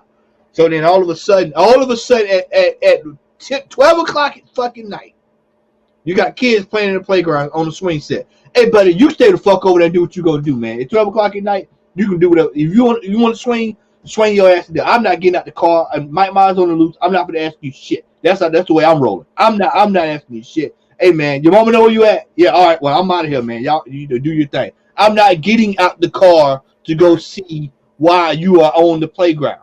So as soon as we saw this coming, as soon as she gets out the car, Mike Myers jumps on the car. So then you have lady. He was holding one of the kids' masks, showing that he killed the other kid that they were waiting for. Yeah. Another plot hole. When did Michael Myers ever kill a child? In 2018, when he strangled that kid in the Jeep. That don't exist. That don't exist. He was a teenager. This was a kid. This is like preteen, which takes away from the flashback of one of the mob guys. I definitely see that because when he was laying on the ground like "Don't hurt me" and Michael passed him by. Right. But it's like even if he was a teen in the first movie, he still wasn't an adult. So it just felt like Michael Myers is inconsistent on his killing when it comes to the children. The doctor is inconsistent on killing. Period. Once you get to the end of the movie. So hold it. So meanwhile, while Mike Myers is, doing this thing on the folks, you got one fool shooting. The old lady shooting. A six shooter. You got breaking the fucking glass and let him easily get inside the fucking car. Why are you shooting the window? Yeah. What are you shooting? And you locked the door. And locked the door. And my ass off when she did that shit. I'm like, you done busted the fucking window and now you locking the door. Like, bitch, you just gave him easy access to grab your ass. He's on top of the roof. And then when he comes down, it kills old boy and it kills old boy. And then she said, "This is for what was that part?" She said, "This is for somebody." Anyway, and she no bullet. Stupid. Yeah. Click. Yeah, click. And so then she get dealt with. So doctor, the entire time this is going on, the doctor is sitting in the back seat. He's sitting there. His wife then got out the car. She said, "Fuck this." All ass to go somewhere. Through the window of a broken. She climbed through the whole ass and never came back. Yeah, that's the wise move would have been to do that. He sits in the back seat, and then he's like, just looking, and then all of a sudden he's like, "Stop! He stop it! Hey, stop it!" Oh, I got my stethoscope. Yeah, and then my mind looked like, "The fuck you doing?" This shit was pure comedy. He's like, "The fuck are you doing, man?" It just one move, and then in one motion, knife up the nose, up the fucking eye. Skipping the most important part. Skipping the most important part. This fake doctor grabs the stethoscope and tries to strangle Michael Myers from the back seat, from the bike. No strength at all. No strength. Michael Myers looked at him like a fake stethoscope. I mean, that stethoscope straight from the Dollar Tree. Straight from the Dollar Tree. That's what he's trying to use. Mike looked at him like, "Man, what the fuck are you doing? Let me get right there." It was just like that. He just turned around like, "What the fuck?" Stabbed him in the eye, man. Right into the eye. And then we get to his fucking wife. Oh, Sean, this tell is him where about I the dope, got bro. the fucking rant. She comes out shooting, not hitting the damn thing, but the car. Desert Eagle. Desert Eagle. She was Matt Payne. Mike said, bitch, he kicked the door. The door hit her hand with the gun. The gun point right back at her, and she shot herself in the fucking head. You should have seen my reaction when that happened. Yeah, I was like, bro. I did the same thing, Sean. Fuck? I did the same thing. That's what I said. I said, what the fuck did I just see? What did I just see? I had to go back and rewind it. Like, did I just see what I thought I saw? He kicked the door and she shot herself. I said, what kind of crazy shit is this? Keep in mind, I want y'all to, like, she has the gun in her left hand. Sequential, he asked, in the left hand. In the movie. Yes, in the movie. We're not making this up. Tell him, we're not making this up. She has the gun in her left hand. Michael Myers kicks the door open. It hits the gun. Her hand snapped all the way around and shot her right here in the eye. Yeah. It was some shit you see off Looney Tunes. It's some Rogue One type shit. Oh my god, yeah. I mean, that's the best way I can explain it to you. It's Wile E. Coyote and Road Runner. It was stupid comedy.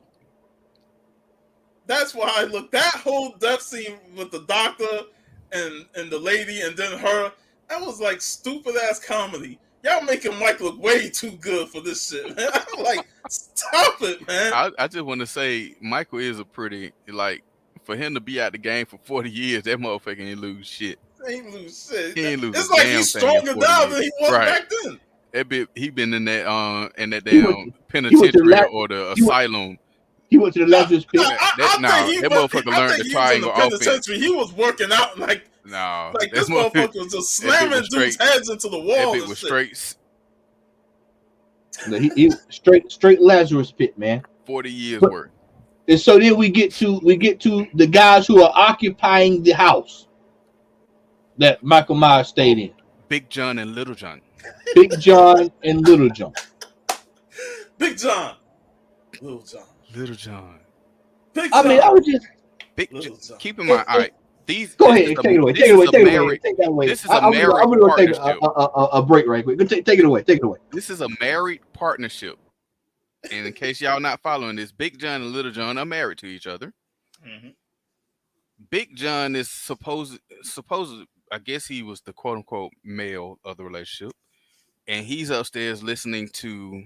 First of all, they are in the house that Michael Myers grew up in. He killed his sister. Right.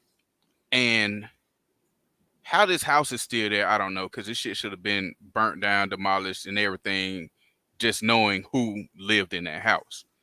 But he's up there listening to horror, old school horror music or whatever on vinyl. Now, they figure out that somebody done got in the house, and it's not a kid, because they were being, it was a bunch of pranks from the same kids that were in the park and that were in the park earlier that Matt was talking about, right? Yeah.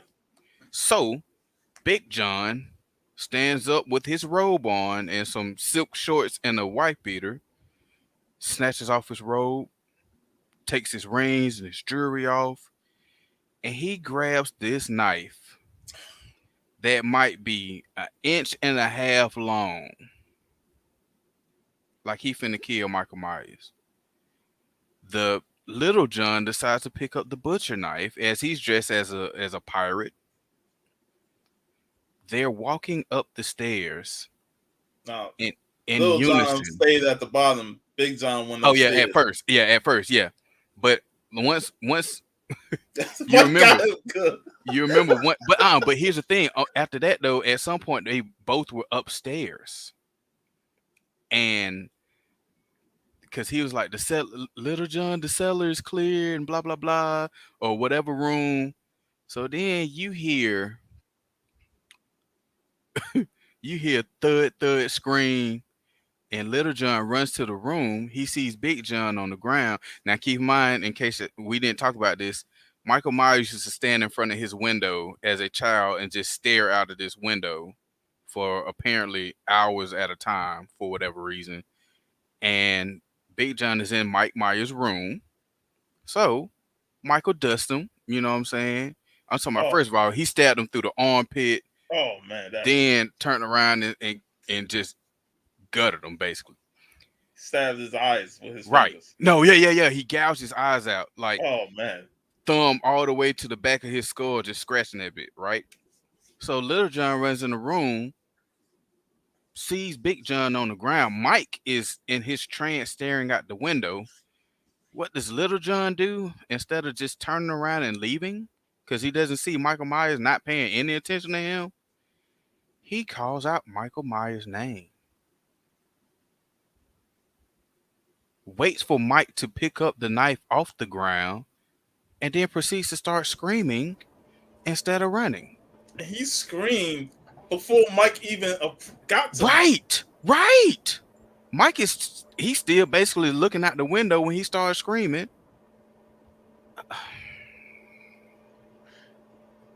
There's so many bad things about this movie, man. All I had to do is see the eyes gouged inside of that man's brain, and I'm out. I didn't even have to see that. All I had to do was hear the noise. Right. Y'all can have it, man. You know good and goddamn well whose house you in, and it's Halloween night.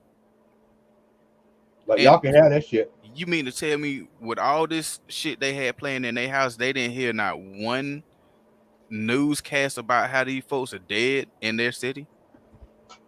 Mike went to town, man. Mike killed. At this point, Mike has killed what? 60% of the time. 10. Hell, if you 15 people. 15 people by this time, at least. Well, a lot more to come. Oh my God. So then after that, so by that time, everybody realizes, oh shit, we've been chasing the wrong person. Let's go to town. And so then you got one of the two. No. Go back a little bit. Go ahead. Sean. Yeah, you got old boy and old girl. Old girl. How did the cop survive the stabbing from the first movie? He stabbed in the neck, and then he got his leg ran over. I mean, not his neck, his leg ran over. Yeah. You talking about the one? You talking about the cop that was in the hospital bed? Yeah. Yeah, I was wondering that too. Like, wait a minute, this dude supposed to be dead, man. Like, yeah, I'm like, what kind of miracle y'all pulling over here, man? How is it that the blood didn't start coming out until hours after he was finally found and somebody touched his neck, then the blood started squirting out? I was confused at that. I thought he was dead complete. And how did he end up in the same room as Laurie? And then they started professing their love to each other. Bingo. I was wondering if somebody caught that. That's why I said this movie was an absolute albatross. Derek, I don't know. Surely last night you must have was trolling on Facebook when he said 7 out of 10. He was just bullshitting, y'all. He knew that movie was 7 out of 10. This same elf that they are chasing, Laurie Strode's daughter decides to help him out, and then they decide to like lynch mob over her as she mouths out to the same guy that started the lynch mob that this is the wrong guy. They break through these two doors, and this kid decides that he just wants to kill himself. That's another thing. When do you really think Michael Myers would kill himself? This bitch jumped out of a 6-7-story high window. Splatter, and still live with his brain splattered all over the ground, and his one arm is like this, the other leg is touching his head, and all this shit. Then they decide to go looking for everybody again. This is when the lynch mob started back up outside. Which, how did he get downstairs before anybody else did when he was on the same floor as the kid that killed himself, and nobody could barely walk up the stairs? Did y'all notice that? They were struggling. Did y'all notice that? Like, he turned into Mike Myers for real. He just teleported downstairs. The movie. Him and the cop. Yeah. The security guy that was there. I'll give the black guy one thing. The sheriff of the town, so far, he doing good because he done survived 2 Halloween movies. He said his ass. He said his ass in the hospital. Said y'all go with all y'all want. I ain't doing shit with no shoes on. He better put in for vacation lifetime and get the hell out of that town. Vacations, hell, give me my pension now. That was a horrible movie. But so get to the other part about the about old boy and old girl when they get to the house. Oh yeah, the boyfriend who got dumped and hasn't realized he was dumped, who still has on his dress. and the kid, his father was the one that Mike spared as a kid, so they got this big vendetta.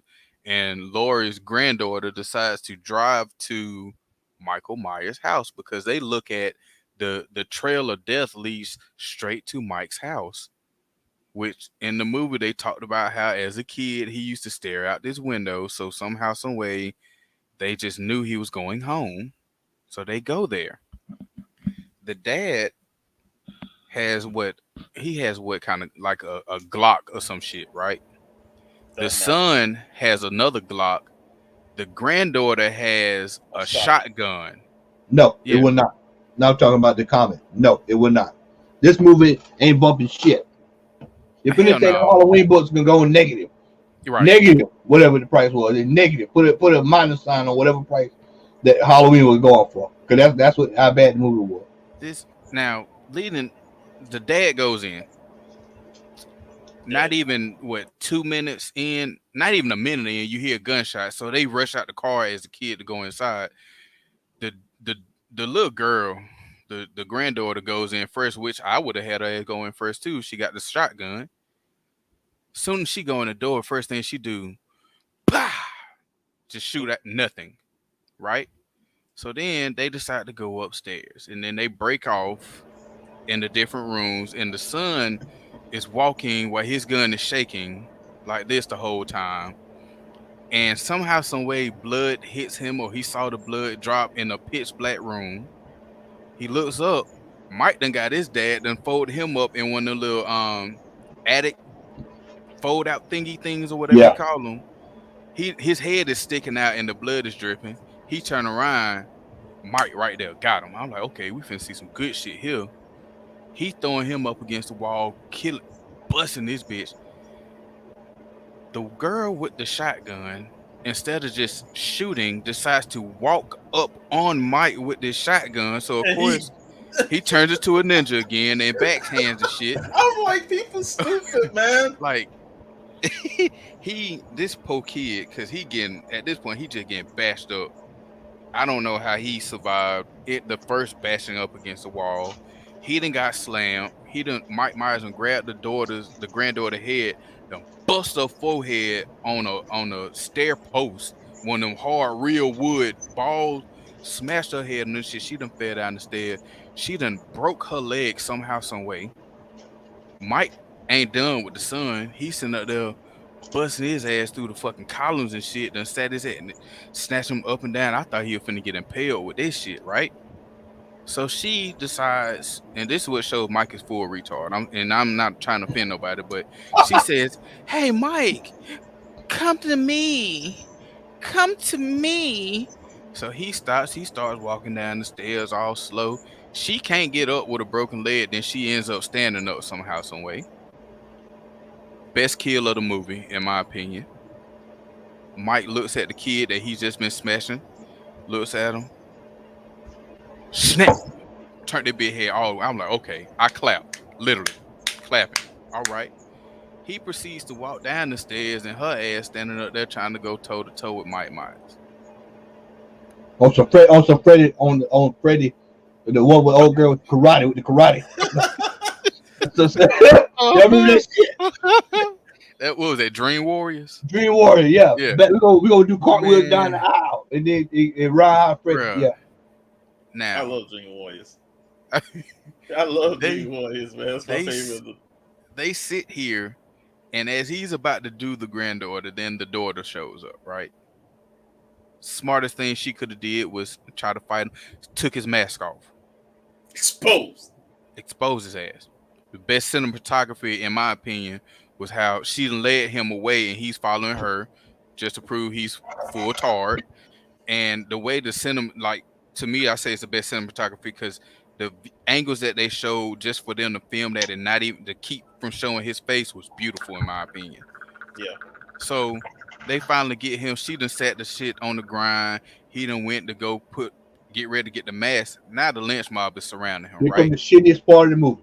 Man, they give him time. Like, they give him this speech and blah, blah, blah. He looking around, whatever. He puts the mask on real slow.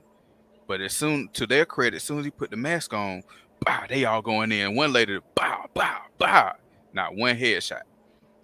Other ones coming in with bats and saws and pitchforks and this, that, and the other, just stabbing them, getting them. The daughter picks up the knife as Mike is laying on the ground. Instead of stabbing him in the head, she stabs him in the back. Everybody's like, it's over. I'm sitting there rolling my fucking eyes. Right.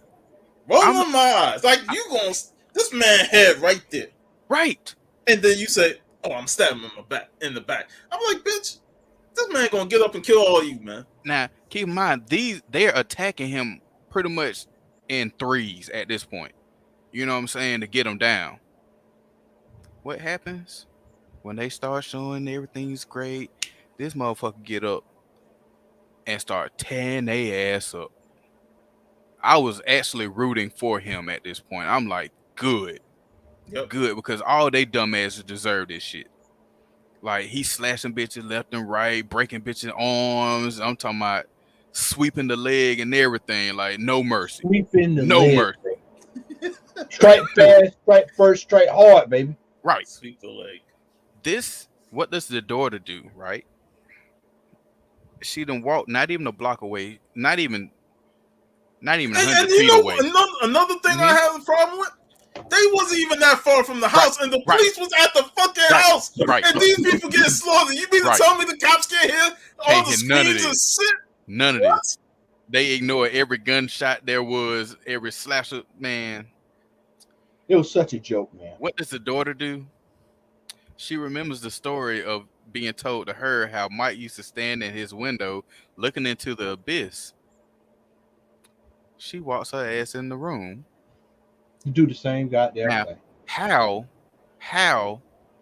Mike made it past everybody that was sitting in front of his front door on the porch, probably snuck in the with back the door wide ass open. Nobody was protecting the back door. Let me go back right quick, right? How did the dad get in the house? Big John and Little John, Big John locked the front door. Yeah. And then the dad walked straight through the front door. Mike can't unlock that door. Mike didn't even leave him upstairs.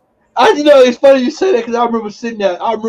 You know how sometimes you watch something and you say, wait a minute, something ain't right. I remember saying to myself, how did he go in the house? I was like, he got the skeleton key to everything. He has the one master key to unlock every door. He has that key. That key that you find on Zelda. You go to the temple, you get it, and then you go anywhere you want to go. He found the flute in Mario 3? Flute. Yeah, the flute. So he teleported. Right. But she is standing in front of Mike's said patented window. You fucking see it coming. Like, and for you to be sitting out there looking at this window, which was pointing in the direction to which he had to walk through, what happens? He done popped up behind her. She screams. He done dust her. Bravo. That's the end of the fucking movie. It's one of the worst movies I have ever seen in my entire life. Yeah. Now, if they talk about next year's Halloween ends, I just want Mike to finish the whole fucking town. Yeah, at this point, I am looking forward to seeing. It's gonna be him versus Jamie Lee Curtis, Laura Strode, but I just want him to waste the whole fucking town. And the how cop. stupid they are. And the cop, because I'm pretty sure the same surgeons that healed her, they pieced his leg back together. He ain't need no rods, no stitches, no nothing. You know what I'm saying? Just staples and glue, and he good. I guarantee you. They MacGyvered him to life. Right. I guarantee you it's gonna be a standoff, and he's gonna be the one to kill Michael after Laura is dead.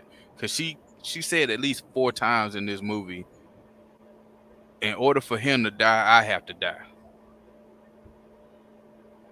So that's what's gonna end up happening. She gonna die. He gonna get killed. Whatever. It's like you got shotguns, and y'all don't even shoot them dead in the head. Y'all got shotguns, and y'all trying to get close range on them. Saws.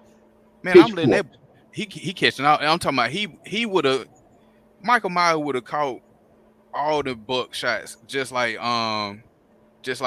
what's her name? The bride caught and killed Bill. You know what I'm saying? When she went in the Bud's trailer and he Mike would have caught all that. Fuck all that. Well, he wouldn't have caught it because I wouldn't have been there. It was a rough movie, man. My black hair would have been, first of all, if I survived him as a kid, I am not growing up in that town. Yeah, I'm not even living in that state. If this is up north, I'm coming straight to Florida. I'm down there with Sean right now. I mean, this dude here, boy. That movie was garbage. That town needs to be destroyed, man. Hey, as my boy Jack Nicholas would say, man, this town needs an enema. Man, I'm sorry, but I'll say it like that. Same with Gotham. Like, who the fuck want to live in Gotham and you got all those crazy, insane villains? They keep breaking out of the fucking asylum and causing You know Arkham ain't worth a damn. No, the motherfuckers need to be put in the chair and executed. Fried down and laid inside. The sales in Arkham about as strong as Steph Curry's ankles were in his first couple of years in the league. I'm just saying. Yeah. So to answer the whole point about slasher flicks. Yeah, there you go. Perfect segue, Sean. Because I know we got the next Scream, and that looks good though. Yeah, that looks good. But like for slasher flicks, every one of them I've seen, fucking people in there are stupid as hell. And you start rooting for Jason, you start rooting for Michael to just waste all these clowns because they are just fucking dumbasses, man. Yeah.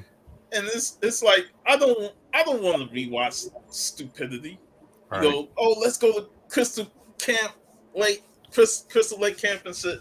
I'm like, man, yeah, go on there and Jason will pop up and kill your ass. Y'all be screaming while you're trying to have sex and shit. Exactly. Why are you gonna go to Crystal Lake and start fucking? Why can't y'all fuck away from Crystal Lake? Why y'all gotta go to Camp Crystal Lake anyway when y'all grown? Hey man, I'm past it. Man, if somebody came and hey man, can you be a counselor at fuck you? No. No. You know, Al brought up a good point earlier.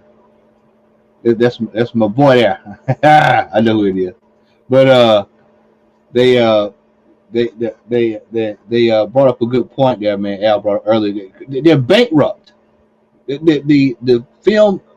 When I looked at the list of movies that's coming out, you got Texas Chainsaw Massacre, Hellraiser. We brought it up last week. You got The Conjuring, bringing that back. Double. That's what 6 or 7 of them. That Conjuring. You got other Halloween next year. They just got the rights back to X brought this up yesterday. They just got the rights back to Friday the 13th, so we know that's coming at some point. And then they just released the Chucky series. Oh man, that show was so bland. I was like, oh my god, man, you talk about when I knew it was a problem when it was going to be on USA Network. I'm like, nah. Hey, so when I saw that was legit, see, I thought TC was fucking with me, and he was like, "Hey, man," he's like, "You know, Chucky got a TV show," and I was like, "You bullshit." And then he was like, "You must have been in the Peacock thing." And I was like, "No, man, you know, I hadn't looked, poked around." And I looked and saw it on TV one night. I was like, "This shit is for real," and he's got all the dolls with him. I was like, "What is this? What is this?" This is absolutely ridiculous. What a joke. You know what, man? How about y'all, if y'all gonna go that route, just make Puppet Master then. Damn it, just go ahead and just put Puppet Master. You know what's funny? They tried to remake Puppet Master and it failed horribly. I remember the remake of Puppet Master. It was terrible. Well, I mean, I see Al's comment about slasher flicks. I was gonna say, I saw the last Scream trailer. Last Scream looked halfway decent. That Scream trailer looked halfway decent. But you know what? After watching this Halloween, man, I'm just. What? The thing about Scream is, while I enjoyed the movie, it was just a fucking dude in a mask, man. Right. Yeah. And I'm like, on the telephone. I'm like, see, this is when the nigga come out of me, and I'm like, I'm fucking this dude up, man. I'm sorry. Like, Like I'm gonna trip this motherfucker coming by, and I'm gonna start stomping the shit out of him, man. That's that mentality I have with some of these movies when it comes to guys like Ghostface. I'm like, see, here's the regular thing human. to add on to that though. See, I wouldn't have no problem with Scream because if I don't know the number, I'm not answering it. Yes. Hey man, and then when you do answer, you know what it is. It's a car warranty. Hello? It's car warranty. Right. Are you selling your property? Or it's the IRS. It's the IRS. Then they're gonna come lock you up. Let me tell you, that's what they should do in Screen. They should say when they answer the phone. Yes, this. We calling to see are you selling the property? Yeah, my name is David. My name is David, and we're calling to see if you're selling the property. Hey, and then that's it. Priceless. How do you? At least they got smart in the new Scream trailer because they showed, like, you sit here and you think about all this shit now, security and whatnot, how the doors kept locking and unlocking. I said, okay, I give them that. They staying up to date with up to times with the shit. But at some point, somebody has seen the signs of the upcoming new Ghostface. And it's like, let them try to redo I Know What You Did Last Summer. Ain't they doing that? Are they? I think they are. I was bullshitting. I've seen that shit all over Instagram. I think they are. Yeah, I think they are. I know they had a sequel to I Know What You Did Last Summer, like I Still Know What You're Doing or some shit like that, but that was straight to TV. No, they're talking about going back. Go look at Sean. If I'm not mistaken, I think they mentioned that a year or two ago that they were talking about going back. If they doing that, then they need to go ahead and redo Jeepers Creepers after this third trash movie. Oh man, you talk about another one, man. Put that on top 5 in the top 5 too. That last Jeepers Creeper, boy, that was good. I need them to redo Pumpkinhead. I need them to redo Basket Case. You know what I'm saying? I need Basket Case. Yes. Man. What was the other one, man? The Blob. Well, the Blob was a remake, but after they after they did The Thing, I'm good. They messed up The Thing when they did CGI on that prequel, man. And they're supposed to be doing a prequel to The Predator, which I don't. I'm not interested. Why do I need to see where they came from? Hey. I could care less. Hey. All I need to do is see Billy. Just show Billy on that bridge raising hell, man. That's how you. Billy. When it comes to Predator, it's this joke, man. TC got this joke, and then like we'll be playing the game, or he'll see something crazy, like if somebody is actually winning, and then they start losing, he'll be like, "Hey man, this guy like Billy."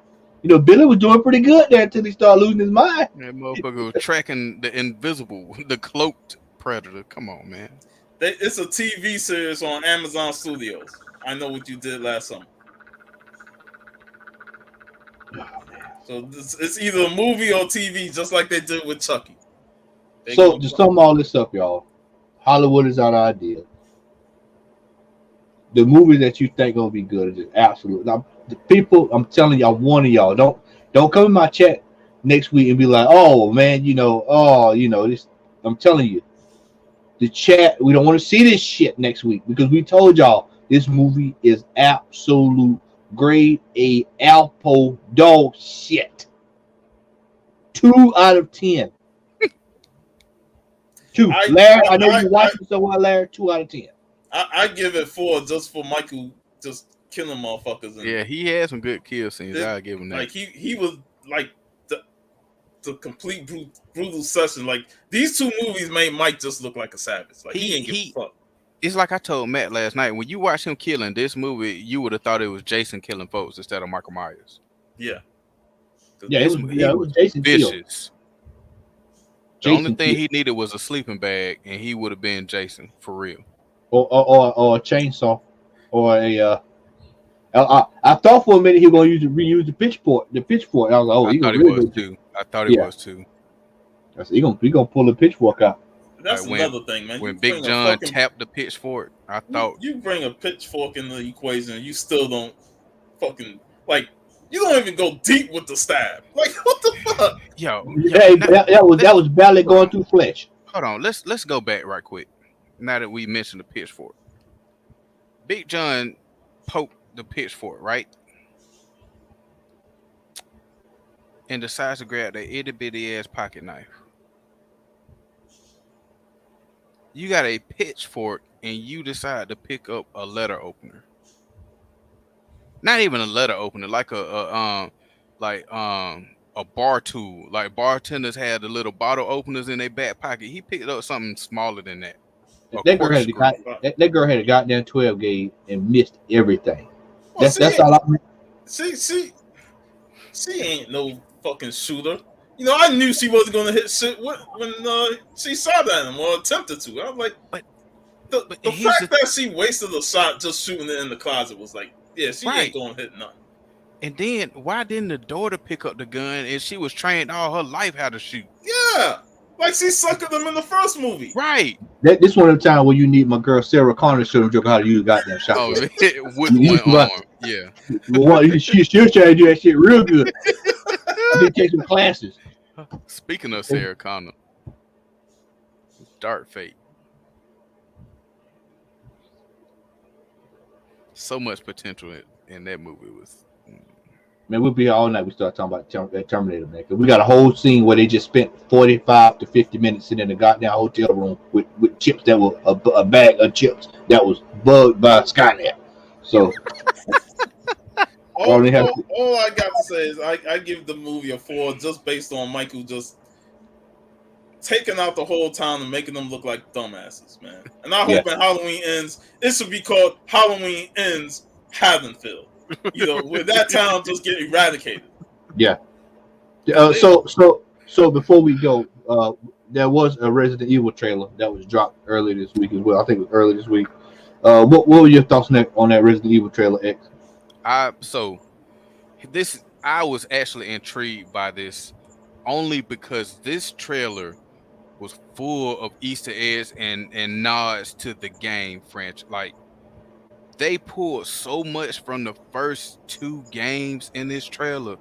It was amazing. Like when they showed the truck driver with the red eyes before it crashed from the Resident Evil game. They from the first game when they showed like the zombified dude chewing on the corpse. The fucking I forgot what they call them, but the dogs. Yeah, the dogs. The shit they used to jump on the ceiling with the brain exposed. Yep. All of that. They showed so much. Oh, you hadn't seen it yet, Sean? Seen it. Oh yeah, it looked like it's like basically the damn game. You know, the director said he wanted to draw from the actual source material. That's what and there's no Alice, by the way, which is great. You already won me over by not having what's her name, Mila, whatever. Jokovic, whatever. She ain't in none of these movies, so I'm cool with that. So we might actually get a good Wesker down the line. We'll get a true Lickers. There you go. We'll get a true Chris Redfield and everything. So I'm cool with that. That Faust is gonna be rough, boy. That's gonna be rough shit. That Faust, man. If it's anything like the comic book, it's gonna be rough. That's gonna be rough. Real rough. Yeah, Sean, check. We get a chance, man. Matter of fact, we'll watch it when we get out. When we get in the back chat after the show, we'll watch it, man. Well, this Friday, me and VV, we're gonna talk Italian horror with the Beyond, some Fucci. Nice. That's gonna be interesting. Nice. All right. Let's see. Got another comment. Let's see here. Let's move right along here. It is now time for.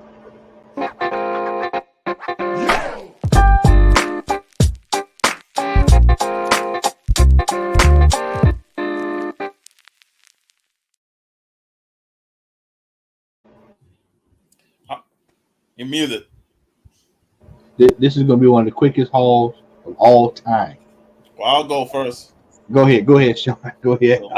This is going to be amazing tonight. Because I got a couple books. I ain't picked up my books in 3 weeks. So, all right. Red Sonja #2. This is an actual variant with the Stray Dogs. Yeah, I was just about to say that. So I didn't even know about this variant. So I'm happy my shop put it in my pull, and I got also another variant cover. My dumb ass was about to say A Land Before Time. All dogs go to heaven. Batman '89 #3. Yeah. Hardware number 2. Yep. Army of Darkness, 1979. My boy Ash Williams just slaughtering them.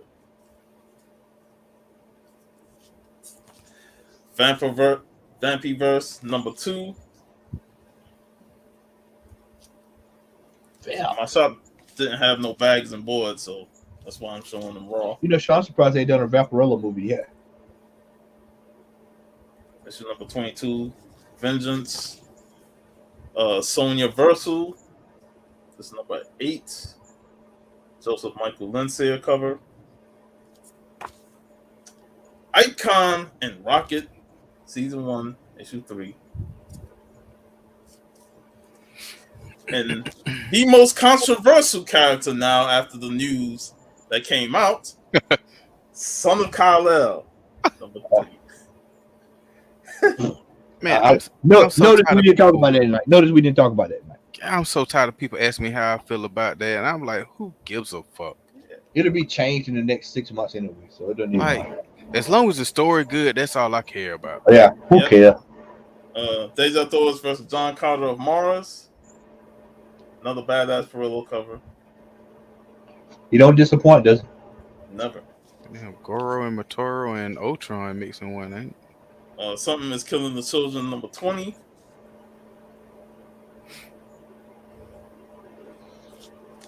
Doesn't House of Slaughter come out this week? I think so. I think it comes out this week because I would have had it in my box. So yeah, it's this week. So I'm looking forward to that. The Good Asian number 5. Looking forward to reading this. I've enjoyed it. And this book, I didn't add it to my pool or nothing because I wasn't really interested in it. But my shop put it in there just to test it out, and that's Gun Honey. Yeah, I got mine. It's on the way. Yep, they're Gun Honey, man. Yeah, and the people been showing this all over, so I'll give it a read. Here's a run that I'm done with, and that's Amazing Spider-Man 74 or 875, whatever you want to say. At least Marvel made it binding. Hey, ho. That's another one of the lunchbox variants, ain't it? One of the lunchbox. Sitting on top. Yep, another one of them. So that's paying homage to Miles Morales' game. Last but not least, The Swamp Thing, number 8. I like that cover. Need to bring that back from DC. And look, I can't see Cena. That's all for me. All right. Keeping it short and sweet. We have Moon Knight number 50. And that's it. That's all I got. Stop it. Oh, that's wow. It. I actually can beat Matt. Yeah. So I'm not even, I've already cataloged my books for this week's pool, but I showed these 2 books on IG and compliments of Mr. Sean Puff _ 1983. We got this nice little AOK right here. We got Detective Comics 448. Love having how we talked about it before the show started, how we got Batman shooting Talia al Ghul and then Batman getting shot by Jim Gordon. And if Batman would have knew the future of what he created with Talia, he was like, damn you. Right. and this right here is a huge personal grail of mine. I love this, man. Brother, thank you. Hey, no problem, man. And shout out to Stone Cold Steve for giving me the second print, because I was like, I'll send you the first. Man, I thank both of y'all, man, because that's when I say that's a personal grail of mine. Like, I don't care if that book was worth $12 million or 12 cents. That's a grail of mine, and thank you all. No problem, man. Awesome. Yes, G man, that is all of what I got. And for those who want to see what I picked up Wednesday, I actually did a haul video that is up on the channel. Went up on Thursday actually, and so make sure you check it out. Got some stuff. I was at a card show this weekend, so I've got some footage that'll be up going up later on this week from the Cobb County card show. When I think about card kind, I think about one man, the long arm of the law, the jailbird. What kind of bird don't fly, Gene? Mean Gene? A jailbird. But hey man, y'all need to download Peacock, the app. Oh yeah, watch all that old wrestling, man. They got all that stuff on there, man. Yeah, they got the entire catalog of wrestling up there. I hate to admit it, but I watched WrestleMania 6 last night just to watch Hulk Hogan. Nothing wrong watching classic stuff like that. I went back and watched it and I realized neither one of those cats can wrestle, but it was so entertaining. Hulk Hogan and the Ultimate Warrior, even though the Ultimate Warrior is my favorite, they messed up so much during that match, it didn't make no sense, man. I used to watch that match like 100 times when I was a kid until my brother accidentally taped it over with Speed Racer. Remo is in the building. Wow. Remo, what's going on, man? What's up? Remo. It's all good, bro. All right, it's all good, my brother. It's all good, man. You paid that big boss man, big Ray Trailer. Hey, he's the boss man, the big boss man to me. Always from Cobb County. All right, well, with that, everybody, make sure you like, share, and subscribe. Tell a friend, tell everyone you know, Comic Hall Crew, and make sure you check us out on IG. Subscribe to us. Shout out to my boy Gary for coming through, my Arsenal buddy. These folks will run your blood pressure just like that damn Halloween movie we are. I'm telling you, boys. This shit is on par right there with Halloween. So I want to say thanks for everybody for tuning in tonight. Make sure you once again check us out. Sean, what you got coming up soon? I know you said you got your Italian horror on next Friday. What else you got coming down the pipe? Yeah, me and VV will be talking the Beyond Lucy Fucci Italian horror movie. I can never say that name right, but yeah, we're gonna talk that movie.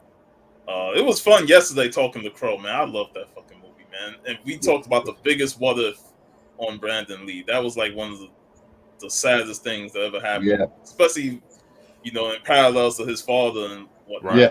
Yeah, so, that's the crazy part. Yeah, and it's amazing how long ago that's been. Yeah, like I never watched the sequels because I can't bring myself to watch them.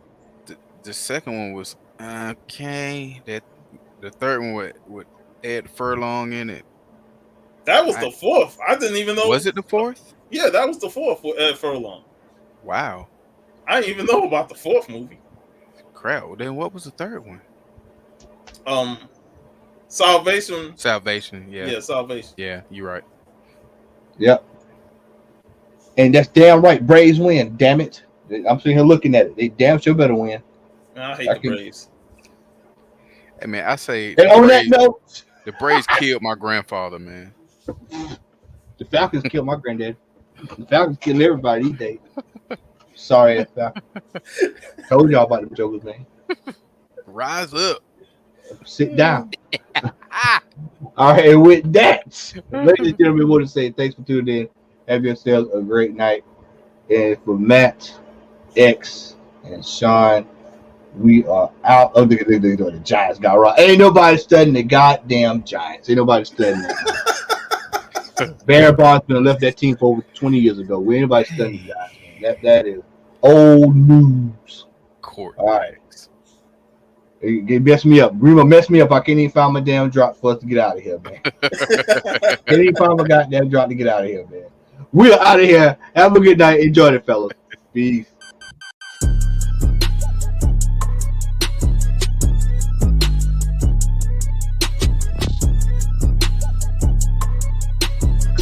And fuck them Giants. Y'all have a good night. Peace.